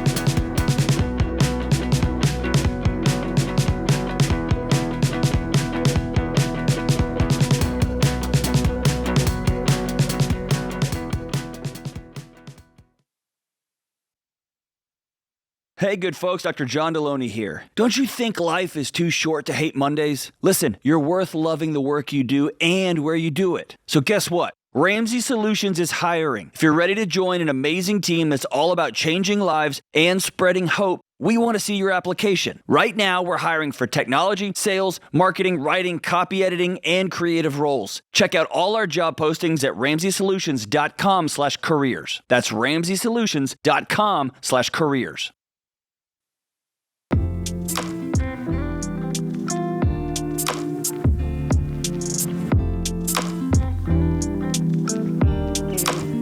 Our scripture of the day, Hebrews 10:23 and 24. Let us hold unswervingly to the hope we profess, for he who promised is faithful.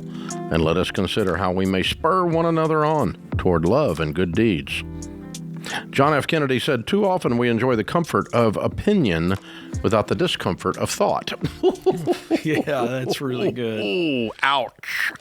Ronnie is in San Jose. Hey, Ronnie, what's up? Hi, thank you for taking my call. I've been listening for you guys for years. Well, thank you. And I really appreciate your words of wisdom. So I'm going to be 59 in July, and I'm trying to think how I'm going to retire.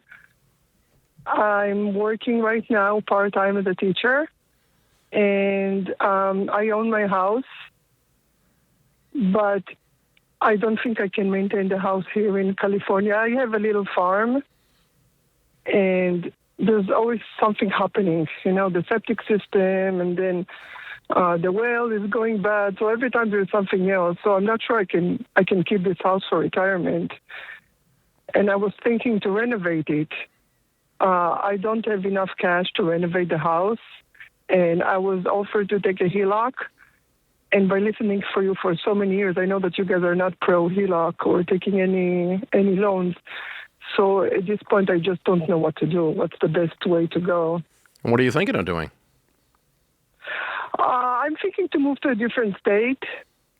So either Nevada or Arizona or somewhere I can it's too expensive here. There's no way we can stay here with the taxes and everything else. It's just crazy. Are you married? Moving. I'm not married. I'm single. Right now, my son lives with me, and my adult son is going to finish his studying and is going to move out. But right now, he's still with me. I'm sure about moving to a different state because I don't think there's no way I can retire where I am. Okay, so right what now. is your property worth? My property is about 1.6. Okay. Well, that'll buy a nice property in another place for sure.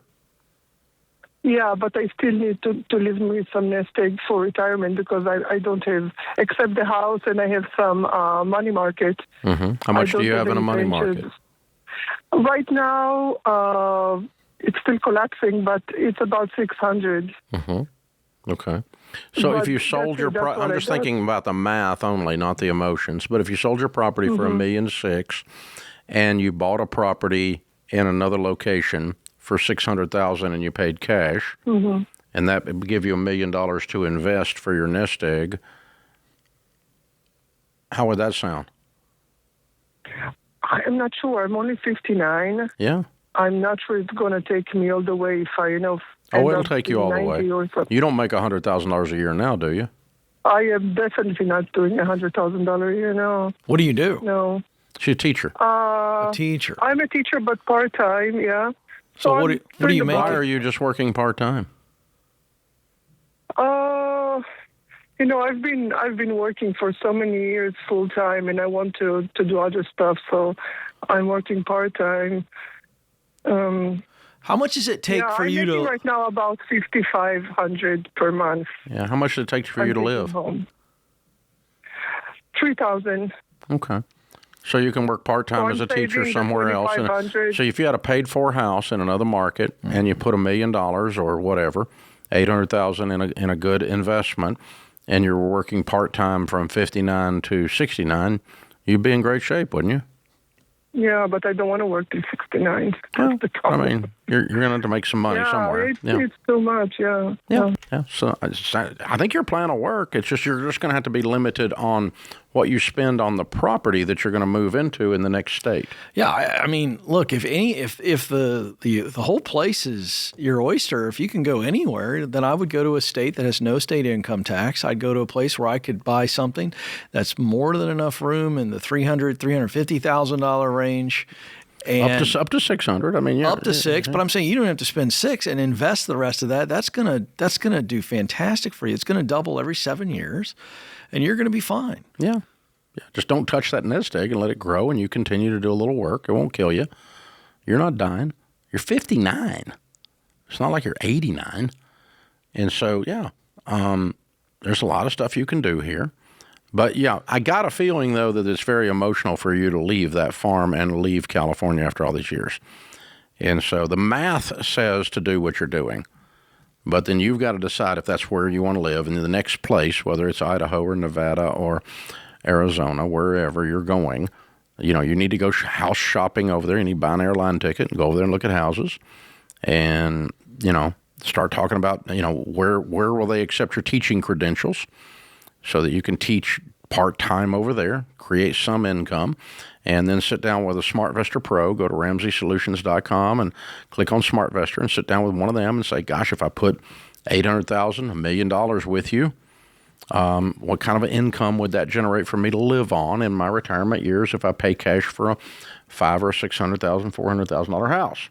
Now, you're going to have some taxes on this probably, too. I don't know what you paid for that property, what your basis is. But either way, that all makes a lot of sense. But I also have a sense that you're kind of stuck there emotionally. And you're going to have to unstick, and that's kind of the process you're going through right now of going, this is smart. It's going to make me sad, though, to leave this farm after all these years. It's going to make me sad to leave California after all these years, but their taxes and the cost of living is driving me out. And, it's sad, but that's a reality, and people do it all the time. As a matter of fact, people have left California and New York and Chicago at record rates and have navigated to low-tax states in the past 8 years like never before in the history of the U.S. Pretty crazy. It's like a reverse gold rush. In the old days, there was all this migration to California in the 1800s, right? The famous gold rush. And now it's like a reverse thing. They're running away from, running back to the gold, which is no longer there apparently. But or if it is, the government takes it. Yeah, so there's that. And that's what's happening. Nicole is in Boise. Hi, Nicole. How are you? Hi, how are you? Better than I deserve. What's up? I'm trying to figure out if my ask to my husband is, 1, realistic, and 2, reasonable right now.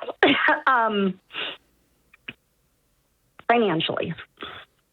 Well, spit it out before we run out of time. What is it? So I'm trying to figure, what we're doing is not working, and we need a parent home with our 3 kids.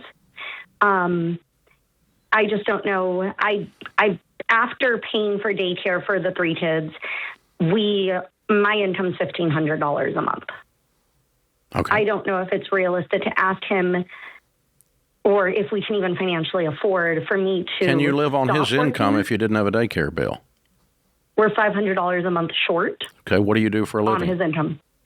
I do finance right now. I am finishing my master's. I am done next month with my master's. And But you got to stay home with 3 kids.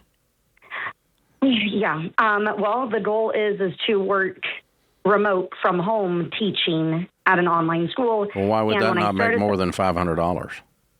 It would. Okay. The problem is that wouldn't start until July without a paycheck until August. We have $1,000 rainy day fund right now, and that's it. We don't have car payments, but we do have a little debt. And basically, my last day of work is in April. Oh, you already quit? No. They need a full-time person. I cannot do full-time any longer. And so I had to step back because of medical issues with my son. You So already it was quit. You already quit. Mm-hmm. Yeah. Okay. And so it's... So you got to find some way to stopgap the difference between now and August, right? Yeah. So how many hours extra is he going to work to cover that? He has offered to work 1 to 2 extra days a week. He doesn't have a choice. Somebody's got to feed your family. You all just made a decision. You just quit your job to go be with the kid that's sick, which I don't blame you. That sounds like the right thing to do. So you just got to find a stopgap, and then you can make it work from there. That puts this hour of the Ramsey Show in the books. We'll be back with you before you know it. In the meantime, remember, there's ultimately only one way to financial peace, and that's to walk daily with the Prince of Peace, Christ Jesus.